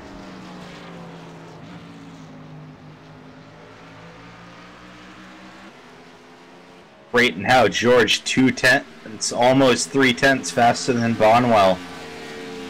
That last time by. Oh. Whoa! I say that he stops sliding and he starts sliding. I think these guys can actually hear me. I swear they must be listening to my voice, be like, oh, Wingnut said something. Let's do the exact opposite every time. Yeah, both George and Bonwell got very loose in the 3. Yeah, George had his slide, and Bonwell had a bit of a slide trying to avoid what he thought might be George crashing it. So Bonwell went pretty wide, George had a scare, and Bonwell had a exit there too. Yeah, you see got that. squirrely again. Yeah, I think their tyres at this point, they've cooked it. George was cooked earlier on, but Bonwell's have been cooked trying to catch George now. You think maybe Bonwell will try to pit early, try and undercut George and get some fast laps in? Or he can try a bit of an overcut on George, because right now I think they've understood that Cox is checked out, and now it's going to be a battle with them for the last race, unless Cox makes a catastrophic mistake. Yeah, at this point there's no real fighting for first. This is their number one. This is their first place position right here, fighting for second.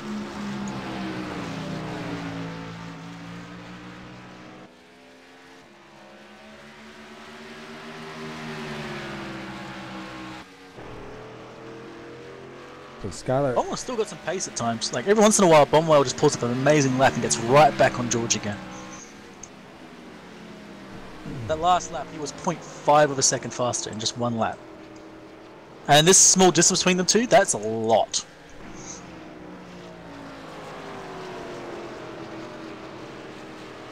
Yeah, definitely a good distance of separation there. But one little mistake and Bonwell could be knocking on the rear bumper of George. Gained another 0.2 of a second that lap as well, so he's definitely catching him.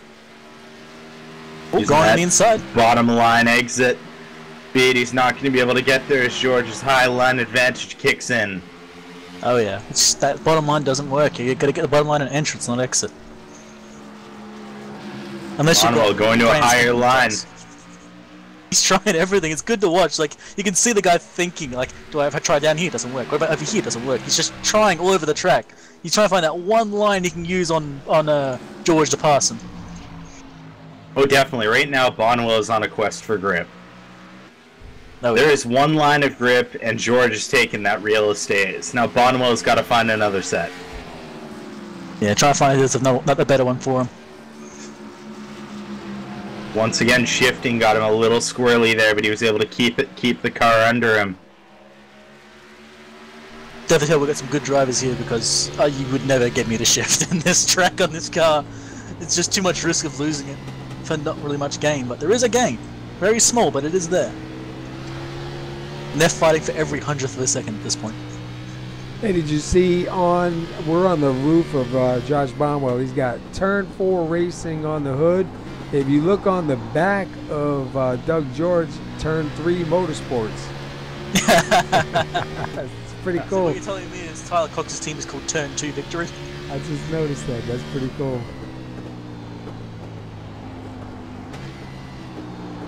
Oh, a bit of a slide from Bonwell there. Came in a bit hot. Whoa! Oh, and Bonwell into the wall. No!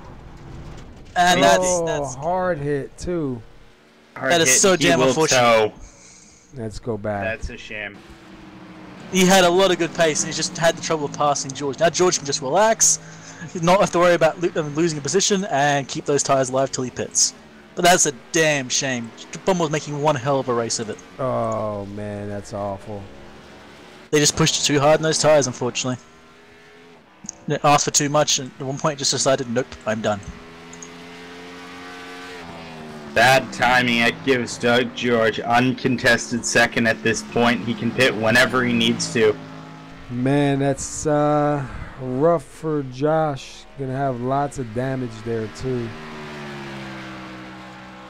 Skylar Allen Jr. was just passed by Jeff Smith. I believe they're on the same lap. Yes, they are. Yeah. Jeff Smith just passed Skylar Allen for 5th. That is now attempting to catch up with Trevathan for... oh, hold on. What the hell? For 3rd and 4th. Yeah, sorry. My thing bugged out. Yeah, that's 3rd all and right. 4th. And remember, Michael Trevathan came in your leader tonight in the points. Jeff Schmidt's only 26 points back in 2nd. Yeah, so this is actually a fight for points in these two guys. Mm-hmm. But Trevathan's still got good pace. He's actually got better pace than Doug George does. So if he can keep that up throughout the race, he may end up getting past. That being said, he is now on fresh tyres compared to Doug George, because him and Smith did pit. While Doug George is on, at this point, nothing. Yeah. There's probably a bit of metal sparking on the road at this point, because those tyres are old and dead. Have to give him a ritual barrel out the back after. Yeah, it's too bad for Josh. Looks like right now he's going to be sitting in 8th. Interesting, Doug George now found a bit more pace now that Bonwell's gone. He's not Tyler Cox fast, he's nowhere near that. Cox is still doing 30s flat, without being 31, sorry. But Doug George is now back to the low 31s, so he's definitely got some pace back with it, even with those old cooked tyres. Well, he doesn't have the pressure on him right now that he had with Josh Bonwell behind him pushing. No more having the race on that defensive line. He can just pick any line he wants and try and find the fastest way around the track. And the safest.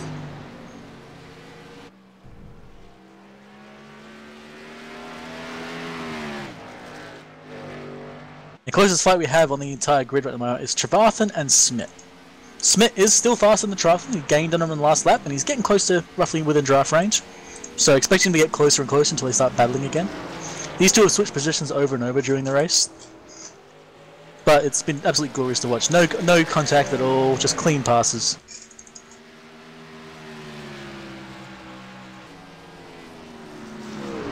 And Jeff Schmidt having a good run, sitting here 4th. Skylar Allen up to 5th.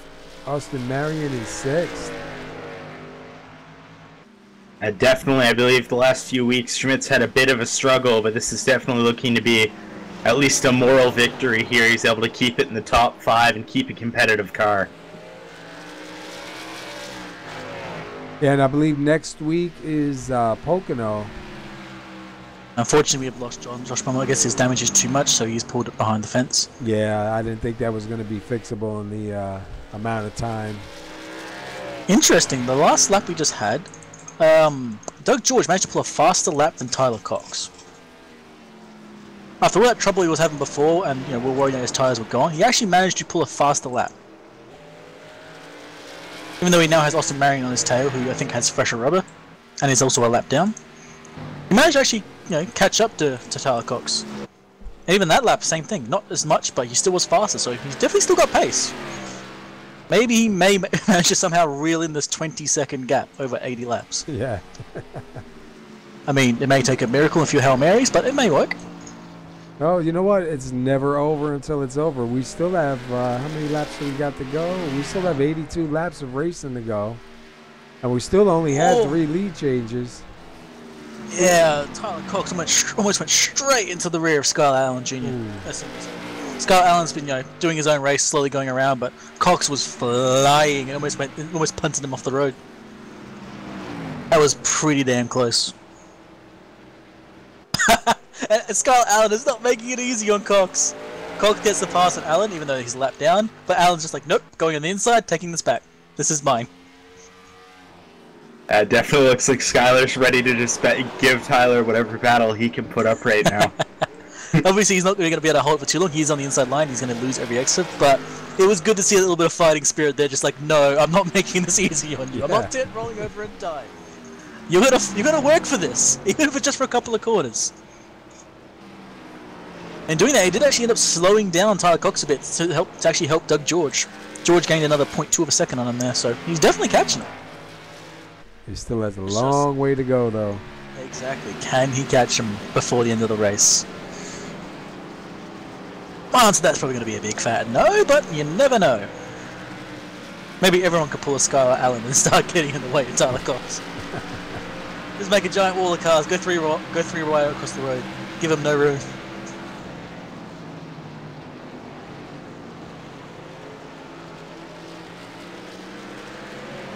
Travathan and Smith's laps have pretty much equalised at this point. Smith's almost within draft range, I'd say. Give him a bit more and you'll catch up to him. Yeah, Maybe a little battle between those two.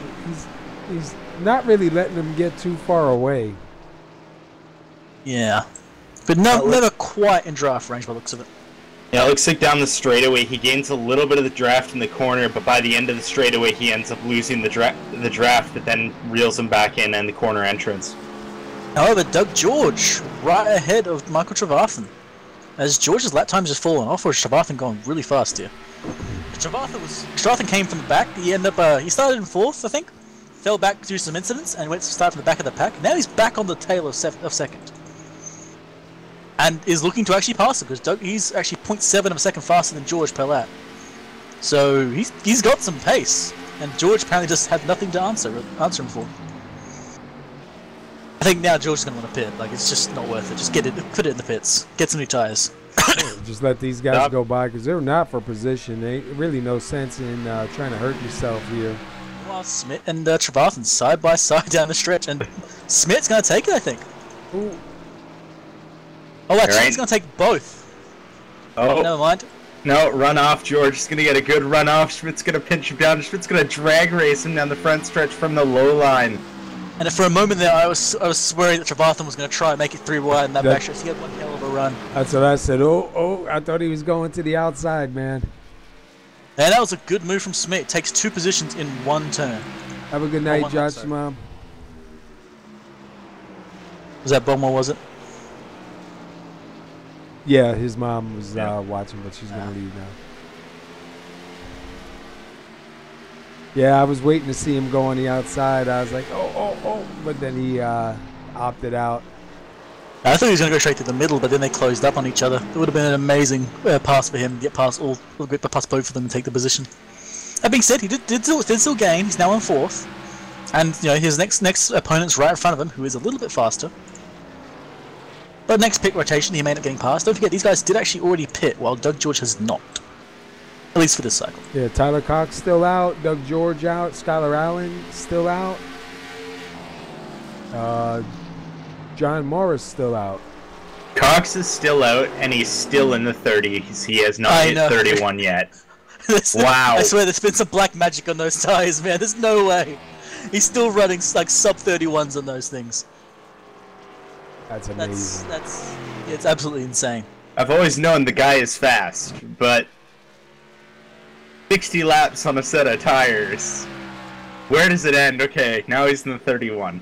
And the interesting thing is that's only 2 seconds slower than the practice, right? So he's only 2 seconds slower, like 60 laps after the after 60 laps later.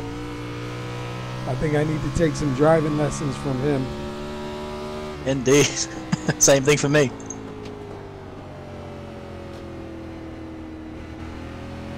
Once again, Eric Minch is kind of getting in the way of Doug George. We see this week in and week out when Tyler Cox does come, he shows he's a force to be reckoned with. You see Minch there with lots of damage on the hood of that car. Oh, I failed to realize. Travathan and Smith did not actually take the position, they just unlapped themselves. But when George pits, I think they may end up actually getting past him as well. He's definitely falling off from them. So they may end up getting past him in the pits as well. Definitely. The longer George stays out on tracks, the more time he's going to lose to Schmidt and Trevarthen. And it's a no game. I think maybe trying to stretch it out, try and get just one last pit in. I think they are trying to make it one more, and I think they'll be able to. I didn't think they had the fuel range they currently do. Yeah, all the tyres. Like, currently it's about 70 laps to the end. If they can hold out for another like 5-10 laps, they can do the exact same thing they did in the first stint, just a regular run. 60-lap run, Cox and George could make it. Cox is in the best position for this, obviously. A mile ahead in his own world, doing his own thing. No pressure. Probably planning what he's going to do with that trophy. Take a couple of pictures with it, Snapchat. He's already cleaning off a spot for it. Yeah, call him back home. Dust the mantelpiece. We've got a thing coming in. But unfortunately, while he can do that, he's in the position to stretch it out as much as he'd like. George, I don't feel is in that position at all. He's fallen back. He's dropping pace really, really badly. He just needs to come in. He needs to get fresh tyres and just start racing. Keep ahead of Trevarthen and Smith. Because at the moment, when he pit, they're going to get past him. You may pass them back, but that's still time lost. And I'll tell you what, you can see, even though there's a short amount of cars out here on the track, there's a lot of rubber down in them turns. Oh, yeah. You got George still sitting second, Jeff Schmidt right there in third.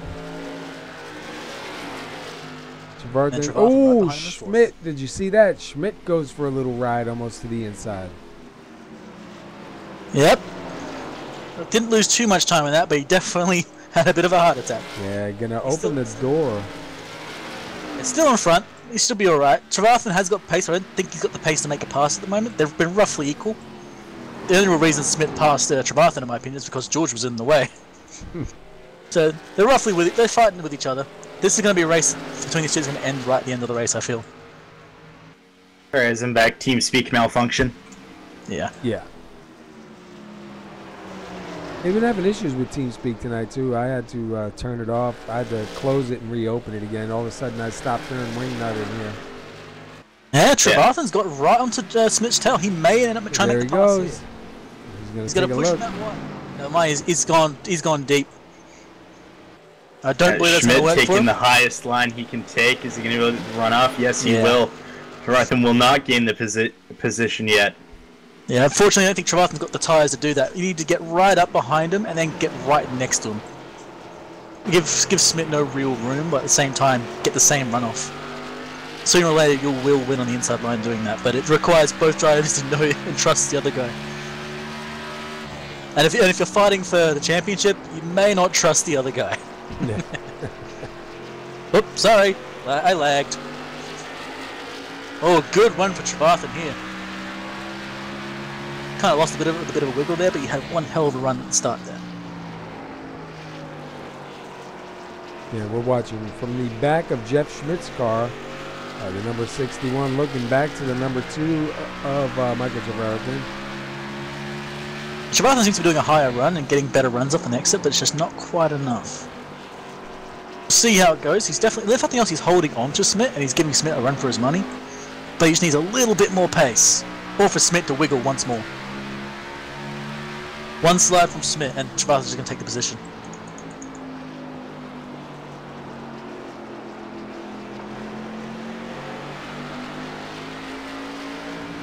Oh!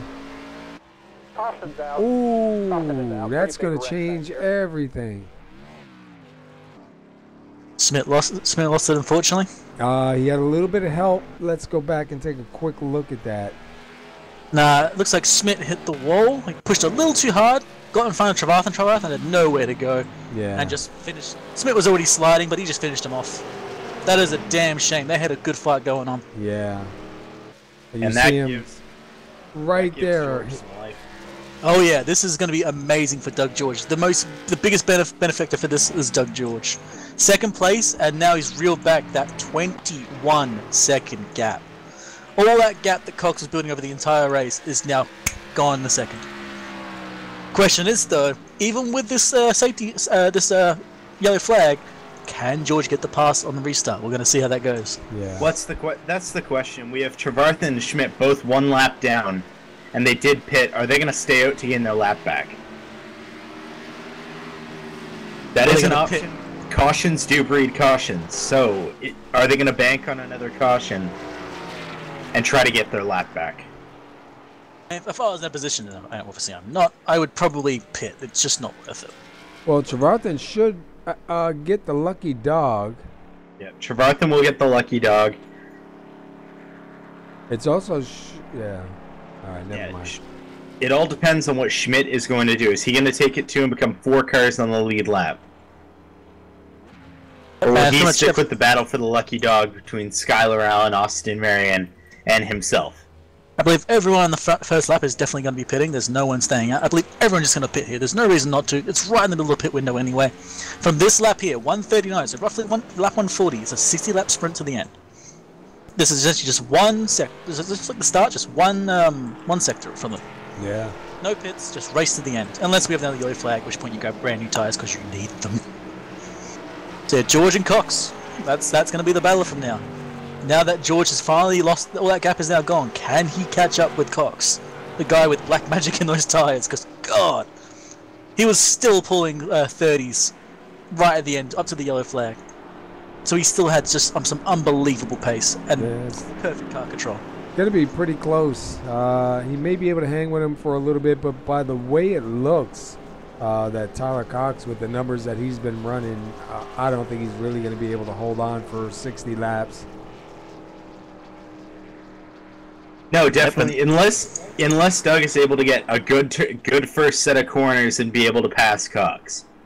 If Cox gets stuck behind George, I think George has a chance. But if Cox checks out, it's all up to Cox if he wants to win or not. If he makes a mistake, it opens the door. But if he runs the race he's been doing, which is an absolute mistake-free, just show. He's been putting on a show of himself, with hot lap after hot lap.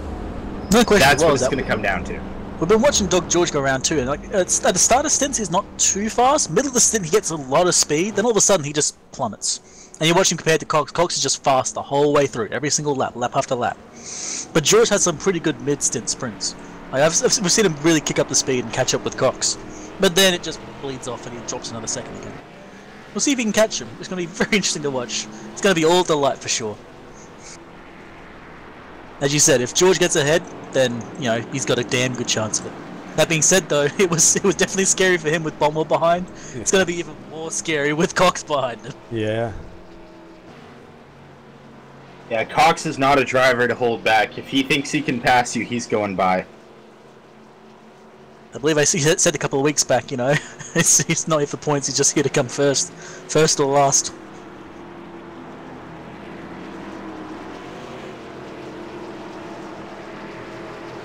Looks like Tyler Cox on the outside, George on the inside, Schmidt. Why is it showing Schmidt out there? Schmidt is currently out. I think he just pitted normally, didn't try and get someone else. Right now, green flag is out, fields all checkered up. Cox gains the lead. George in second. Is George going to be able to make an early pass, or is Cox going to be able to check out? Interesting position call from Cox to check the outside. Ooh, At the start of a fresh run, the inside line is generally very powerful in the first couple of corners. George may manage to make it past here, but I think Cox just gone. Yeah. He may have already just left him in the dust. He's already almost 5/10 ahead. Yeah, he just got the 5/10 ahead and moving. Yeah, George has got to grab onto that draft and just not let go. Because if he does, Cox is gone. George ran a 30.1 and Cox ran a 29.8. Well, we'll see after this next lap if their paces are going to be where they were before. If Cox is going to leave him, or if George can hold on and start reeling him back in.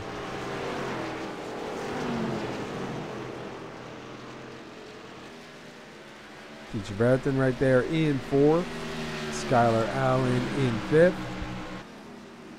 Austin Marion in 6th, a little bit closer to the front. And Interestingly, at the Smith line, is still in Cox 2/10 faster than Doug George. I'm curious from this lap what their time's going to be.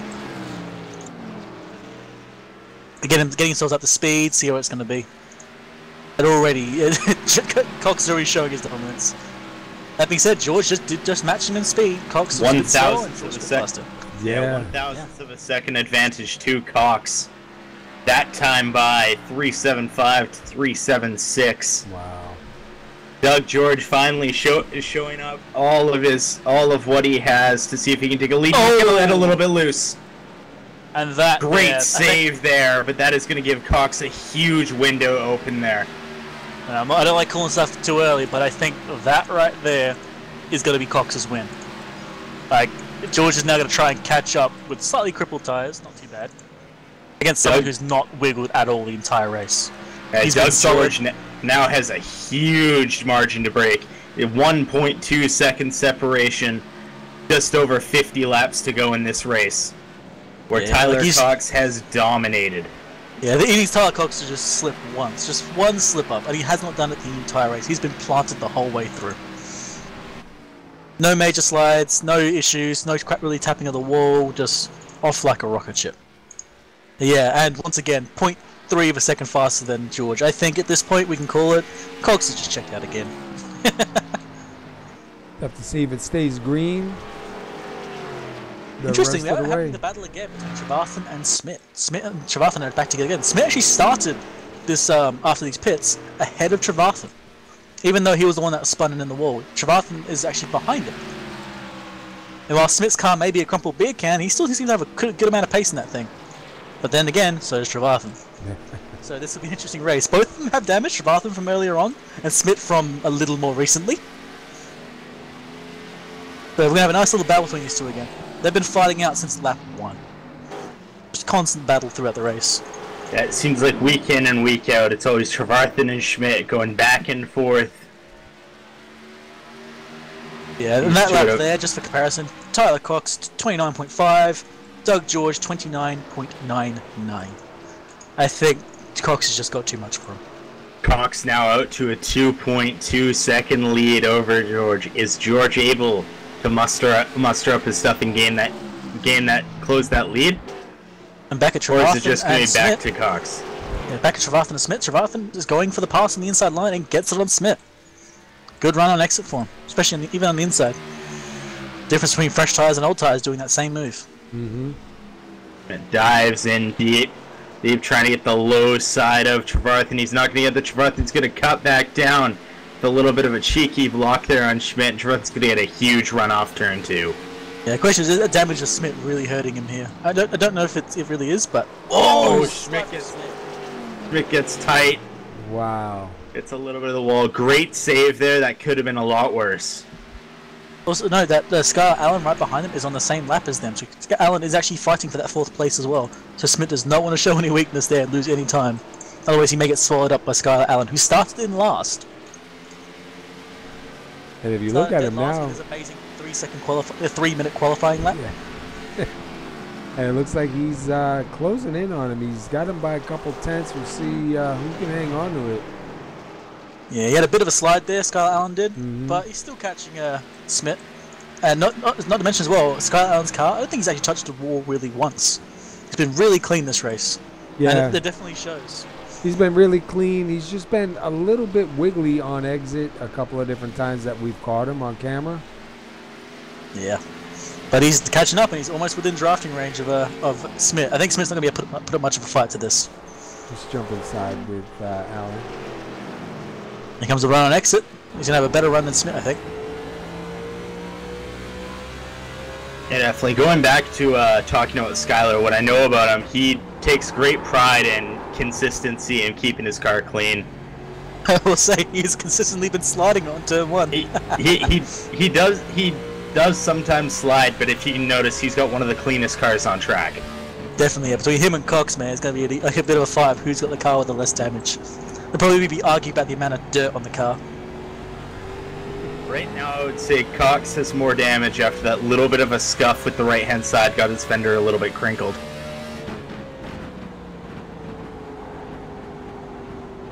Yeah, Tyler Cox still doing 29.8, by the way, where Doug George is 30.2, so I think Cox has checked out fully. Cox is up to 4.2 seconds. George gets loose. again and starts sliding on entry. He's trying, man. You can tell he's pushing as much as he can to try and make up the time. Interestingly, he does actually make time compared to his previous lap on that lap. 30 flat versus Tyler's 29.9. So he catched up a bit there, but it's just not enough. Every little slide loses him a bit of time.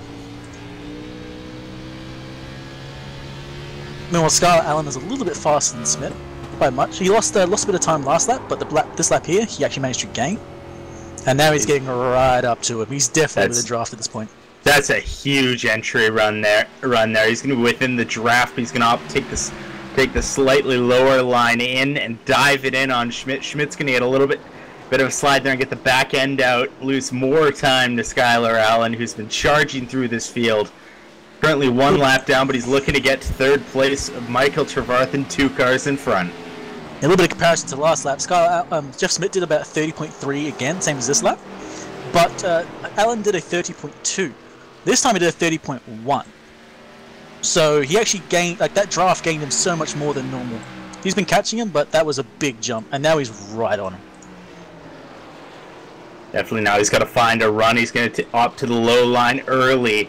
Schmidt cuts down to the 2nd line there on exit, forcing Skylar to stop his run.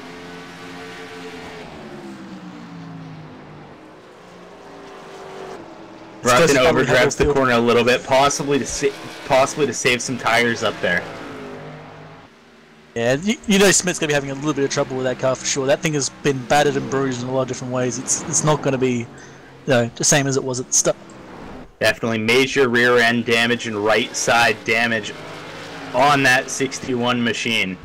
And front end as well when he hit the wall with his front, so that maybe end up being some heating damage as well with the radiator, but I doubt it. I think he's good. But that car is it's not the same way it came in. He's going to spend a lot of time in the fender shop after.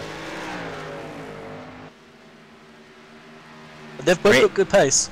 Right now, an update on your leaders. Cox fastest lap by 3/1000ths of a second, extending his lead to a 4.9 second lead, continuing this absolute domination at New Hampshire.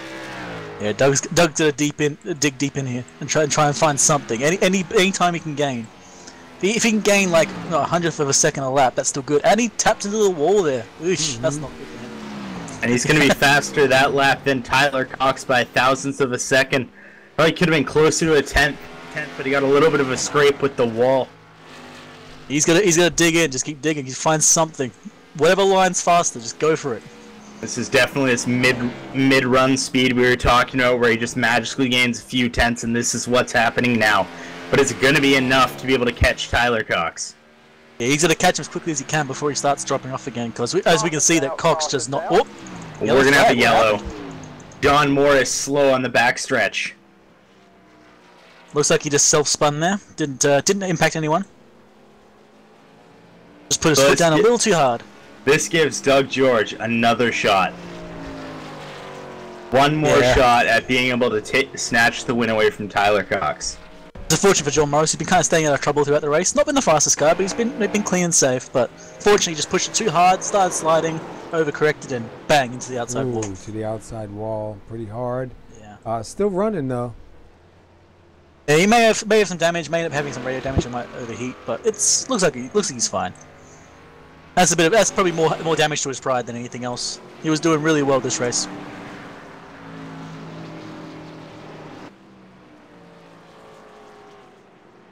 Also, this is going to close up the fight between Trevarthen and Smith again, as well as bringing Scarlett Allen closer to it as well.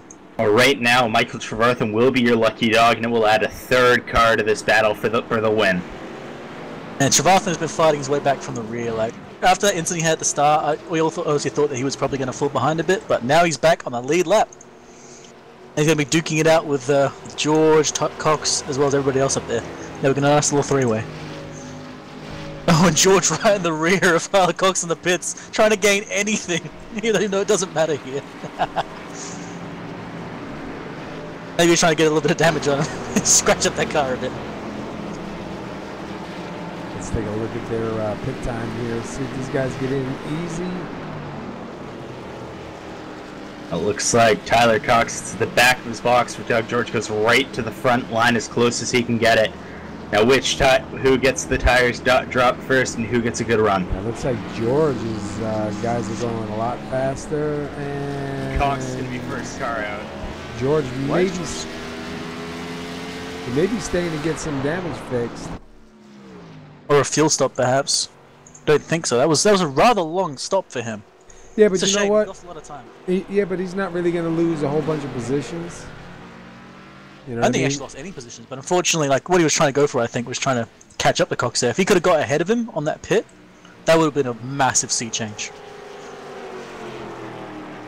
But this is still fine. Maybe got some damage repaired. He's going to be in a good position to try it again. Yeah, that lead lap restart, that first place restart has been really helping Tyler on the run. No one's been able to actually time that start up quick enough. And I was thinking that the inside line would be powerful in the first few laps, but his runs have been always perfect for him. No one's been able to contest it, no one's been able to fight him, he just takes off like a rocket and leaves him behind. Yeah, we'll have to see if any of these guys here in front of them are going to be taking the wave around.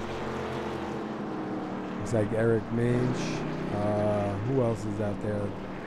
65 of Austin Marion, and I believe that's the 43 of John Morris. So they'll take a wave around. That should put Marion back on the lead lap.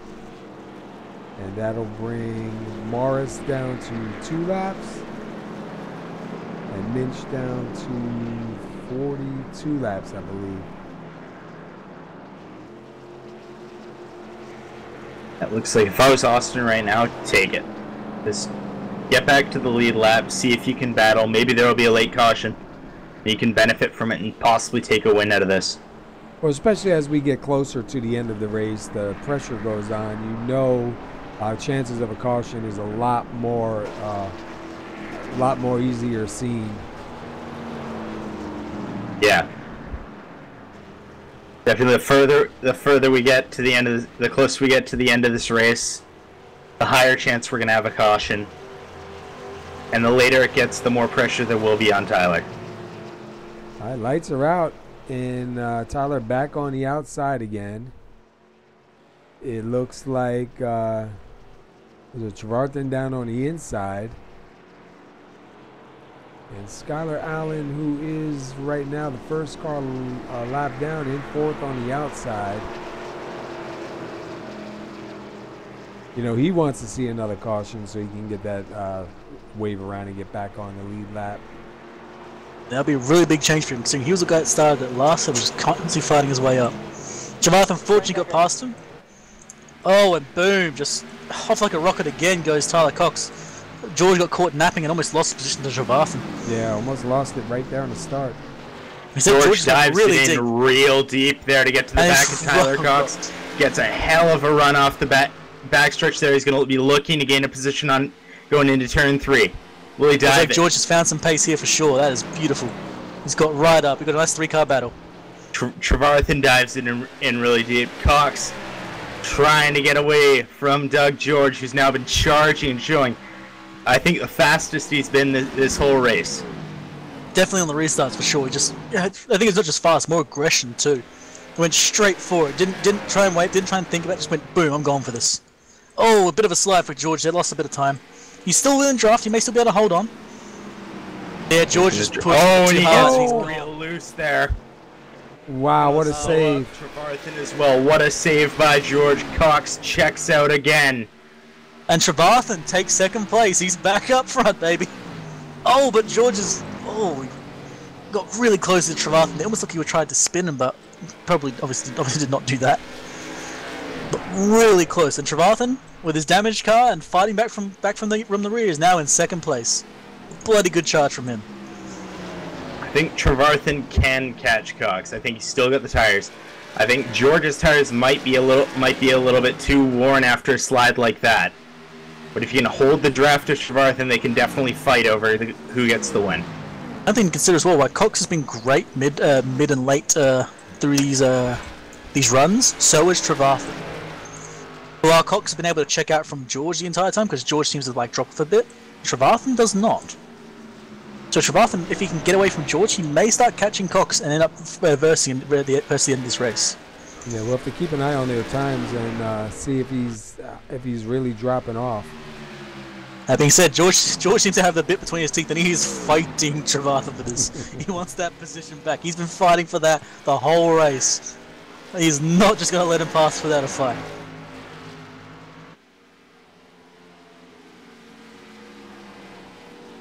Yeah, it looks like So John George Morris back out dives on it in track. deep again. Yeah, John Morris back out on track. Probably had some damage, but he's all good now. He's going to finish the race as well. Good on him for that. I'll give an update on Eric Minch, who was out of the race for a little while with damage and possibly an expired engine. He gained 1 position on Josh Bonwell, who we saw earlier, who wrecked out. He'll move up to the 8th position. Wow. Yep. It's never too late. Always give up. Never give up. I say always give up. That's a bad answer. And Cox extends his lead to a 2.1 seconds. Now Trevathan probably wants another caution. Like that He's got past 2.4 George. seconds at the line. Yeah. Now Trevathan probably wants a little bit of a yellow flag. Try and get up to Cox, start next door to him, and try and get him from the start. George, while fast at the start, unfortunately did drop off a bit and lost everyone a bit of time. He's still fighting hard. Looks like he's trying to get that position back as hard as he can. Yeah, honestly, I swear he's diving in harder than he ever has through this race. Yeah, it looked like Trevathan was ready for Cox's restart zone. It was right to the back bumper of George. But George wasn't quite ready as Tyler Cox once again gets another huge run in that restart. Cox has been really good at timing those restarts. Just every time, just off like a rocket. And it's never the exact same point. He's always got a little bit different by a couple feet. Oh yeah, it's the inconsistency that always gets you. You expect it at one point, you go too early, you have to put the left foot the foot off the gas, and you lose some time. Or you wait too late and get caught napping. Starting that second position is always a bit of a nightmare, because you can never quite tell. Being 3rd or 4th, watching the guy at front take off is perfect. It's where you want to be. Well, it varies really with what equipment you have. If you're a single screen racer, yeah, it definitely suffers being in the second place, so you can't see the leader.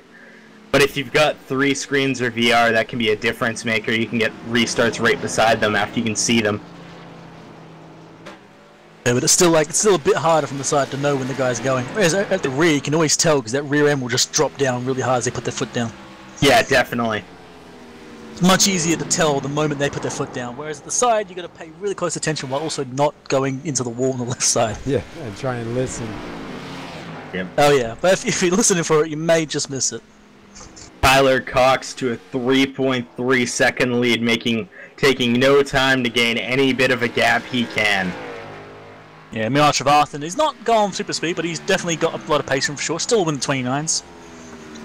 I think Trevathan's gonna be looking to hold second place right now after Cox checked out, and Doug George is surging on that line to try to drive it in, take the position away from Trevathan. He's got a little bit of red mist in the eyes. Skylar Allen Sr. started 9th, currently sitting 4th, having a good run here tonight. Austin Marion started 7th, he's up in 5th. Jeff Schmidt started 5th, he loses 1 spot so far, sitting in 6th. Doug George gets alongside Trevathan on the inside line, entering 1. The high line going to prevail. Boom, yep, every time. Oh, wow. Hold on. Oh, wow, Trevathan loses the run he has. Doug George gets a good run off on the bottom lane. He's going to take second away from Trevathan. Wow, that was a great pass. Not get his line quite correctly there. Just not quite right, and Doug George just goes, nope, this is now mine. I've been fighting for this is mine. And wow, the pace has gotten Trevathan already. 0.4 of a second faster than Trevathan that lap. Amazing Doug George was able to come back from that slide and gather that car back up. Yeah, I get the feeling he's starting to drive angry at this point. He's gone. He's definitely got a lot of pace. This is roughly where that mid-sector paces kind of catch up with him. And Trevathan still has that damage on that car on the right side. And we got 22 laps left here. Interestingly, Doug George was a little tiny bit faster than Cox that last lap, so he definitely caught up. But he's got to catch 5 seconds, and oof, I think George just went into the wall there. All of that are really close. Nah, he just wiggled a bit. He's definitely pushing it.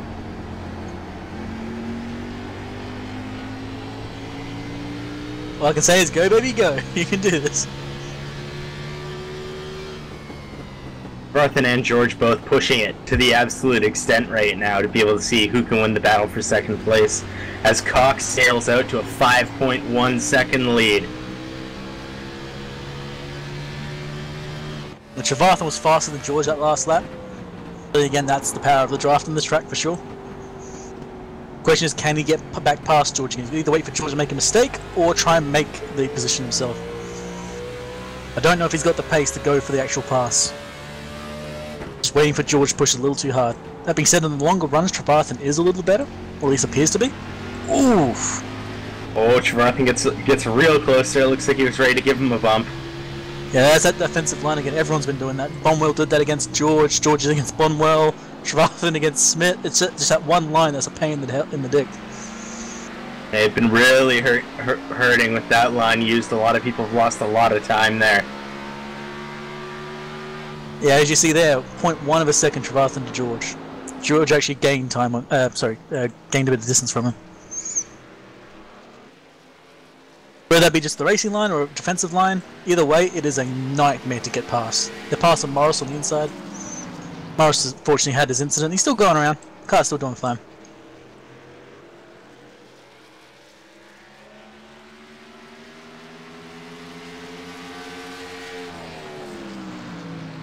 Tyler Cox a 30 flat, Doug George 30.2, and Trevarthen 30.2 as well, but a little bit slower. A little bit faster, sorry.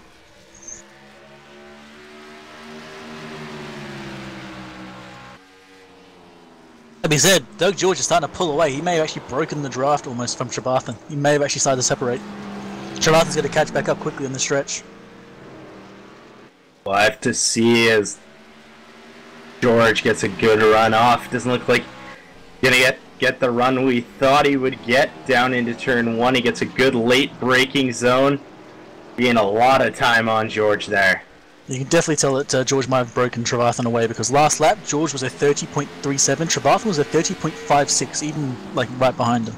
So he may have shaken off the draft. Now it looks like Trevarthen right back into the draft again, ready to battle. Man, George is right on the edge. You saw sparks come off the side of his car. Yeah. Scraped the ball there. 15 laps to go. Next time by Cox, your leader. The battle going for second between George and Trevarthen. This is the only real battle across the field. Everyone else is in their own little pace. Some of them laps down, of course. So this is the fight for second. Yeah, closest battle on track right now, and the only actual battle on track right now is between George and Trevarthen. The only other position battle going on is between Skylar and Austin Marion, and they're almost half a track away from each other. Yeah, last lap, Trevarthen managed to catch Doug George pretty well, but then this lap he dropped all that time back again. Mm-hmm. It's give and take constantly. And both of them get so close to the outside wall at every exit, they're just eking out everything they can get. Yeah. You just know at some point someone's going to push it a little too hard and end up either sideways or with their front end missing. It all comes down to the next 14 laps. Is George going to be able to hold his pace? Or is that late pace lull going to get to him and Trevarthen's going to be able to make the pass? That's going to be what's going to be the deal breaker here. And it's also, do you think Doug George and Trevarthen are praying really hard for Ty Cox to blow a tyre or something? Just please, oh please, make his engine explode for no apparent reason.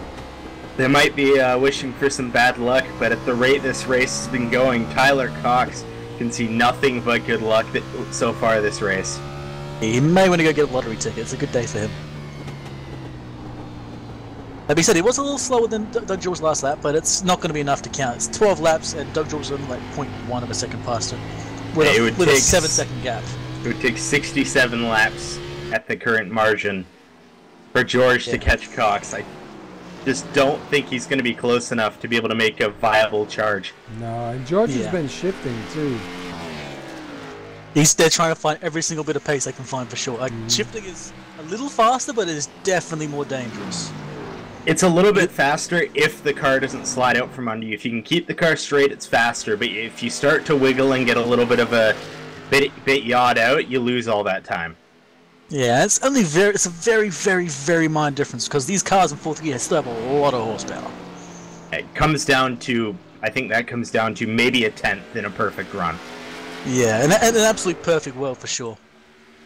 Yeah, but if you face a mistake, it's 2 or 3 tenths lost. So, I don't know. I Or think even Tyler more. Cox is benefiting from just keeping it in 4th gear and rolling the corner.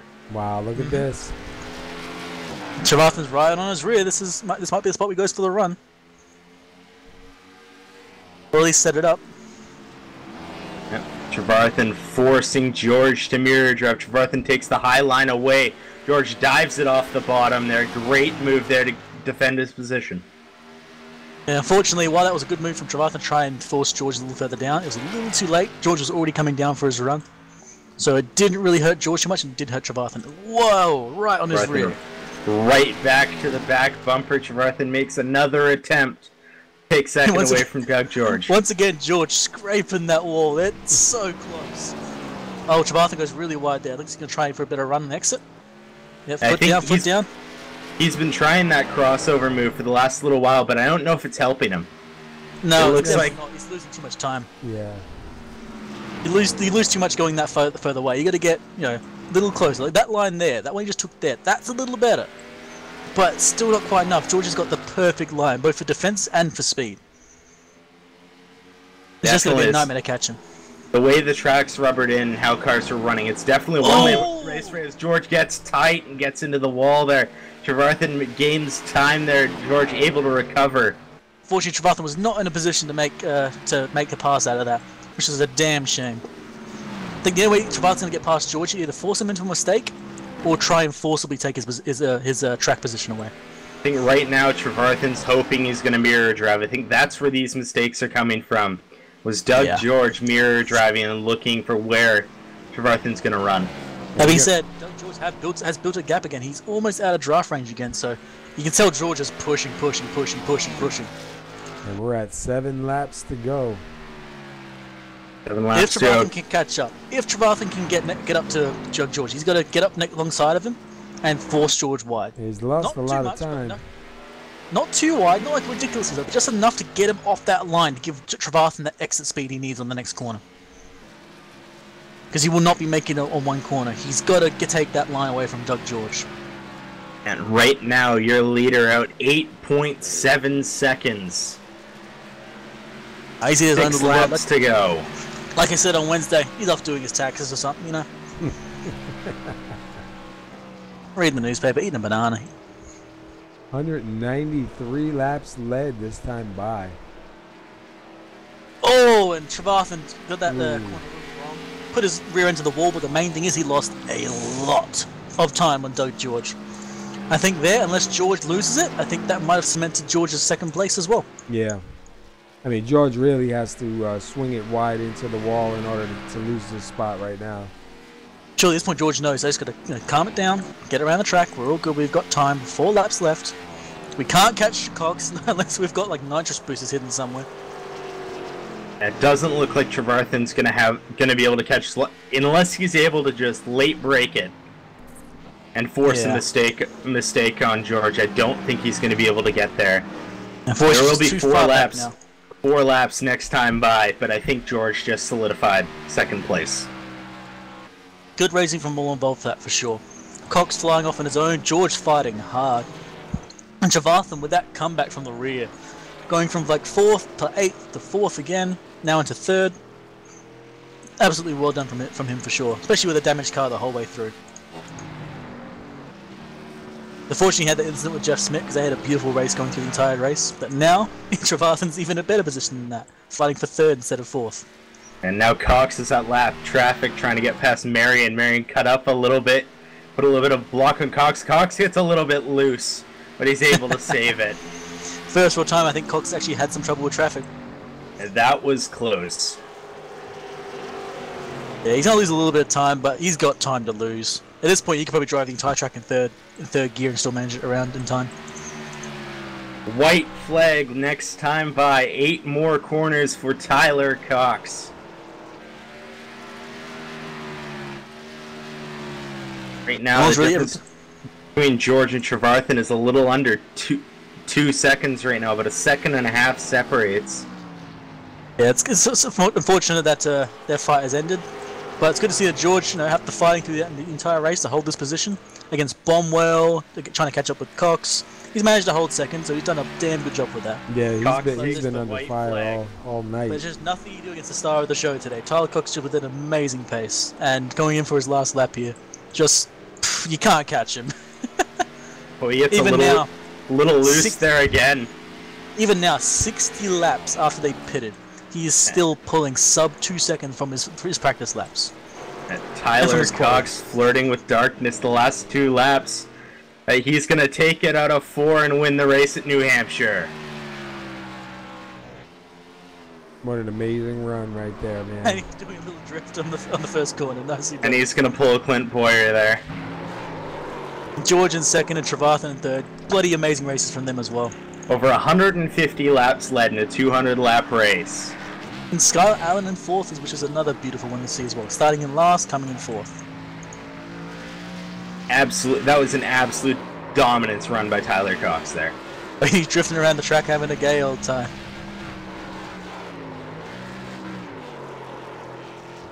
And drifting in the pits, buddy. Oh! He's got it down pretty good. Yeah, that was rather nice. Best mimicry of Clint Boyer there. I think that was at Martinsville. Not sure, but Cox is going to burn up his tires now. Oh yeah.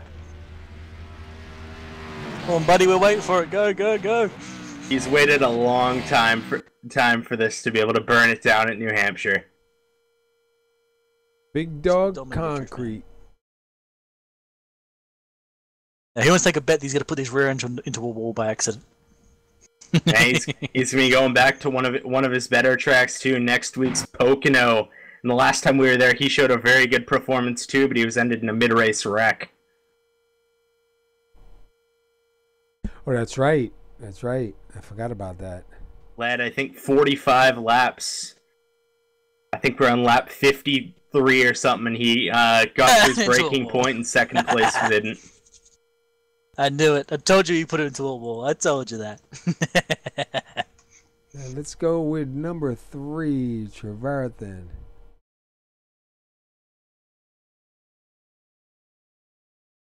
Oh, there we go. We got him down there. All right, Mike Trevathan, this is the SR booth. You got a copy? What's up, fellas? All right, man. Hey, that was a good run there at the end, man. You and George fighting it out there for second place. Looked like a little bit of a ill-handling car out there, man. How'd it feel in your shoes? Yeah, that incident there, the first lap or two of the race, with 43 in the wall there, it just kind of got behind the power curve a little bit. I had some damage and kind of had to pit farm the car. So the car was good on the long runs. Short runs is where the damage, paid for it there.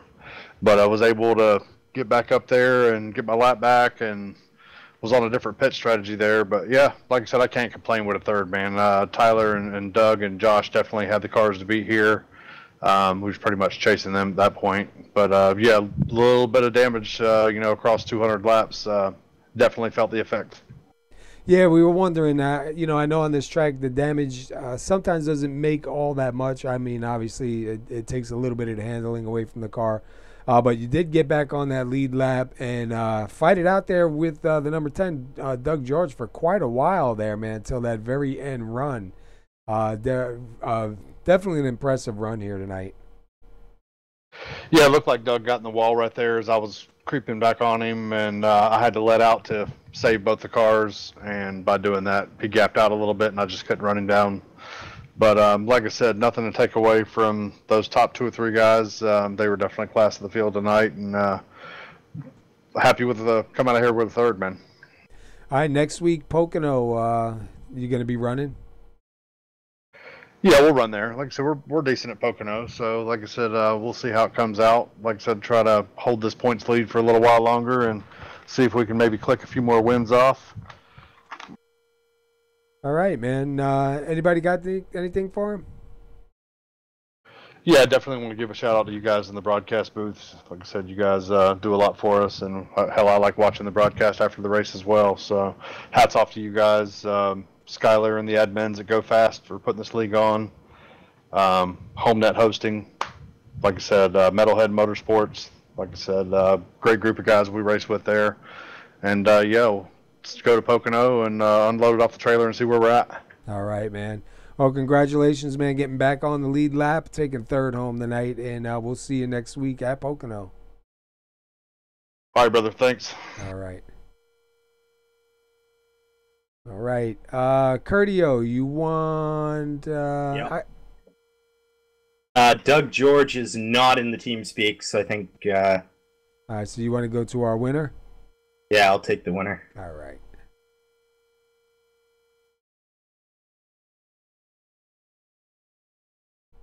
Tyler Cox, SR Broadcasting Booth, you got a copy? Aye. After showing a dominating performance this race, over 150 laps led, how's it feel to bring it home finally? That's pretty good. New Hampshire's my local NASCAR track. I live about 3 hours away. Did a lot of work. We ran the Granite State Pro Stock race down there, so I kind of used a Pro Stock line instead of a NASCAR line, and it worked out pretty well. We were running, I think when you got tires, you were basically 2/10 off your qualifying lap for a good 10 laps there. Did the car feel like it was getting too tight for you, or was it just holding out? No, the car's pretty good. After a while, in the longer run, after about 10 laps, I started to use a little bit more brake and start sawing on the wheel to get the car to rotate through the center and off the corner. The next week we go to Pocono for the second time. You showed great speed there last time around. How do you feel going into it again? I feel pretty good going into Pocono. Pocono's a pretty good track. Obviously I like the short tracks better. I'm a short track guy, but hopefully we can do a little bit better than we did last time at Pocono and have a good run. It came down to those two cautions. How did you feel after when you checked out 21 seconds? Did you think your lead was any way contested when that first caution came out? No, not really. I'd been pretty strong all night. I was actually hoping we were going to go caution free because I wanted to lap the whole field. But that's okay. I just wanted to make it look cool for the stats. But no, I knew Doug was pretty quick for a couple of laps, and then he fell off pretty quick. And on the first 5 laps of every run, I usually tried to save a little bit of tires, and then once he wore his stuff off, I'd just hammer down. All right, before we let you go, do you got any shoutouts you got? Yeah, you guys for broadcasting, Skylar and everybody at Go Fast for putting on the league. They do a great job. My sponsor, Big Dog Concrete, out of Oxford, Maine. My mom and my dad, they help me out a lot. Ryan Kuhn, couldn't do it without him. He's like my brother, and he helps me out with everything. And just everybody a part of this that makes this possible. And yeah. All right, well, you had a good race. Go and enjoy your night and celebrate. Thank you, guys. All right, congratulations on the win, man. Thanks, buddy.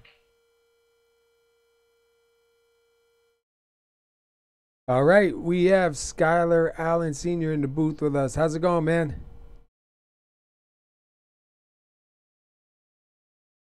Skylar, you got a copy? Yeah, you got me. Yes, sir. Hey, yeah, I got you. What's up? Hey, we were talking a little bit in the beginning of the race here tonight about some of the special races that we're going to be putting up.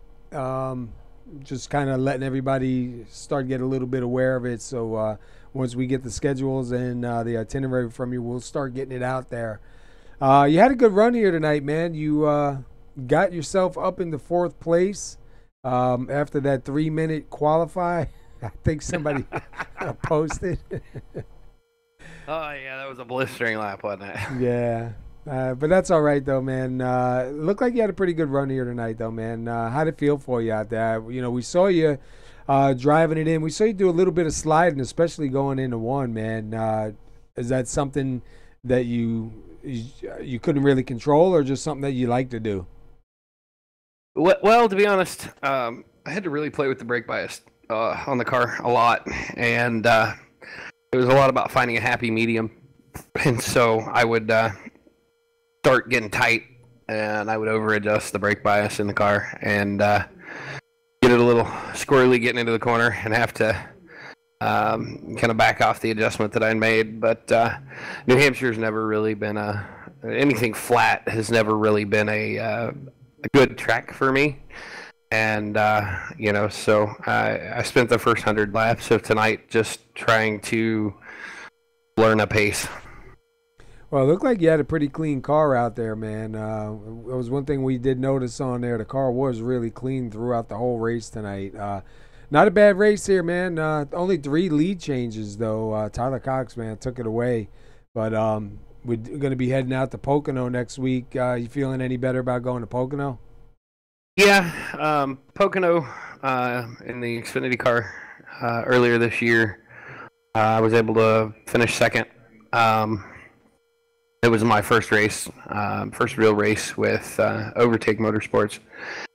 And they've definitely helped me on the track as far as racing line and race pace. And even through tonight, being able to, talk to Tyler throughout the race and getting information from him through the first 100 laps, figuring out that race pace and figuring out, what was a good pace for me,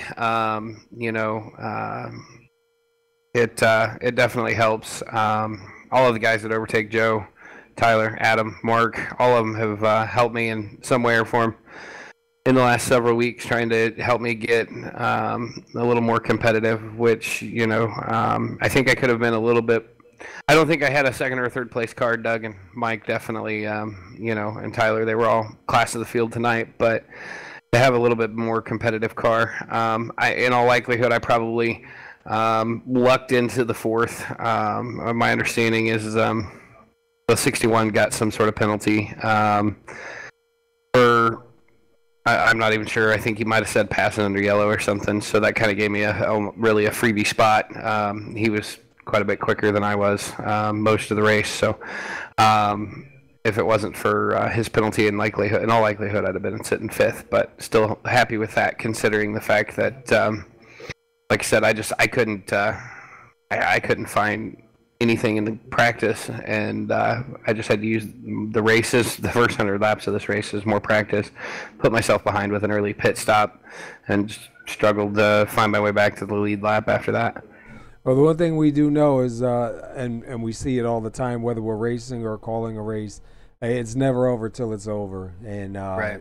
Just when you think everything is done, here it is, you know what I mean? Sitting fourth, man. So Yeah. not bad. Not a bad run tonight. No, not a bad run at all. I want to thank all the drivers that come out. I know our field's last several weeks have been relatively small. Unfortunately, heart of summer, people on vacations and different things that they've got going on. But, the guys you saw out here tonight were pretty much minus one or two. They're our core group of guys that show up to every race every week. Doesn't matter where we're at or what we're racing. They're there. And without them, man, like none of this would be even going on. Shout out to you and you and Nathaniel and Curtis for a heck of a broadcast. I always like listening to you guys call a race. I had the I always have the broadcast up next to me while I'm racing, and it's always a pleasure to listen to you guys. So, and thanks to all the guys at Overtake for helping me figure out how to make these cars go faster. Awesome. Now you see that, Nathaniel? You heard him. He's got it running next to him, so they do hear what you say. Because every time he says something, it seems like somebody else does something opposite. You know what I mean? So there it is. It's not going to start slipping, and then whoop, off it goes.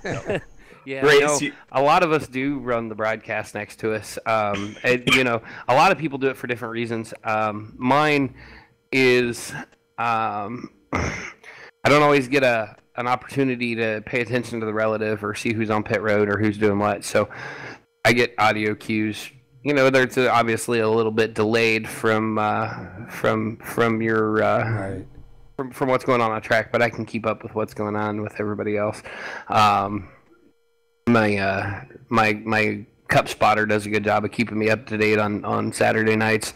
Chris Echapar, he's been with me now for 4 or 5 months, and he lets me know what's going on and who's pitting when, and me up to date on everything around me. So it's definitely having a live spotter is a whole lot better over having the iRacing spotter who cannot tell you.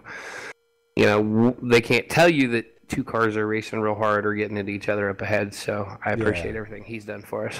Yeah, having a live spotter, I've had a live spotter once, man. That's so much more information that you can get. It's Oh, yeah. definitely a big help. But I'll tell you what, man, good run here tonight. Starting in the back, got yourself up in the 4th, and we'll be heading to Pocono next week, and we'll see what you got there, man. See if you carry this with you to the next track. We're gonna give her hell and give it our best. Thanks, man. Again. All right, Appreciate it. man. You have a good night. You Have a too. good one. See, Nathaniel, so we were right, man. They are listening to you. Oh yeah, I was wondering why everyone the moment I say anything does the exact opposite every time. All right, guys, let's go over the summary real quick. We only had 3 lead changes, 2 cautions, 200 laps. We've seen some great racing out there, man. We've seen a lot of fighting going on, a lot of clean racing, too. Unfortunately, for a couple drivers to end it a little bit early. We've seen a couple of fast cars out there, too, that, ended up behind the wall. Definitely would have made it a little bit more interesting here at the end, but definitely a great race here. You were watching GFRL Homenet hosting Cup Series here at New Hampshire Speedway for 200 laps. Next week is going to be Pocono, and you see them right here live on SR Broadcasting. So should be a pretty good race. Pocono is usually a pretty decent track, a lot of racing, especially with the new pavement too. It's a lot better. So let's check out our results, and then we'll pack it up and get out of here. We got Tyler Cox, who takes home the win. Started on the pole here tonight. He's got 198 laps led. Doug George, with a really strong run, finishes second. Had a really good car here tonight, I'd say. Michael Trevarthen gets himself back up on the lead lap and finishes third. Skylar Allen, who we just talked to, started in the back of the field and manages to get himself up here into fourth. Austin Marion takes home fifth. Jeff Schmidt with a little bit of trouble. Had a really good car. Probably could have had a top 3. A little bit of damage, but he'll hang on to 6th. John Morris will take 7th. Eric Minch goes to 8th. Josh Bonwell, who had a really good car here tonight, unfortunately had to end it a little bit early. He'll finish 9th, and Ryan Robertson is shown in 10th, although Ryan Robertson did not take the field. All right. Well, guys, I had a lot of fun. I hope you enjoyed it, and I appreciate you guys coming out here, as always, week after week, and doing this with me. Hey, Paul, you mind if I quickly do a shout-out? Oh, go ahead, brother.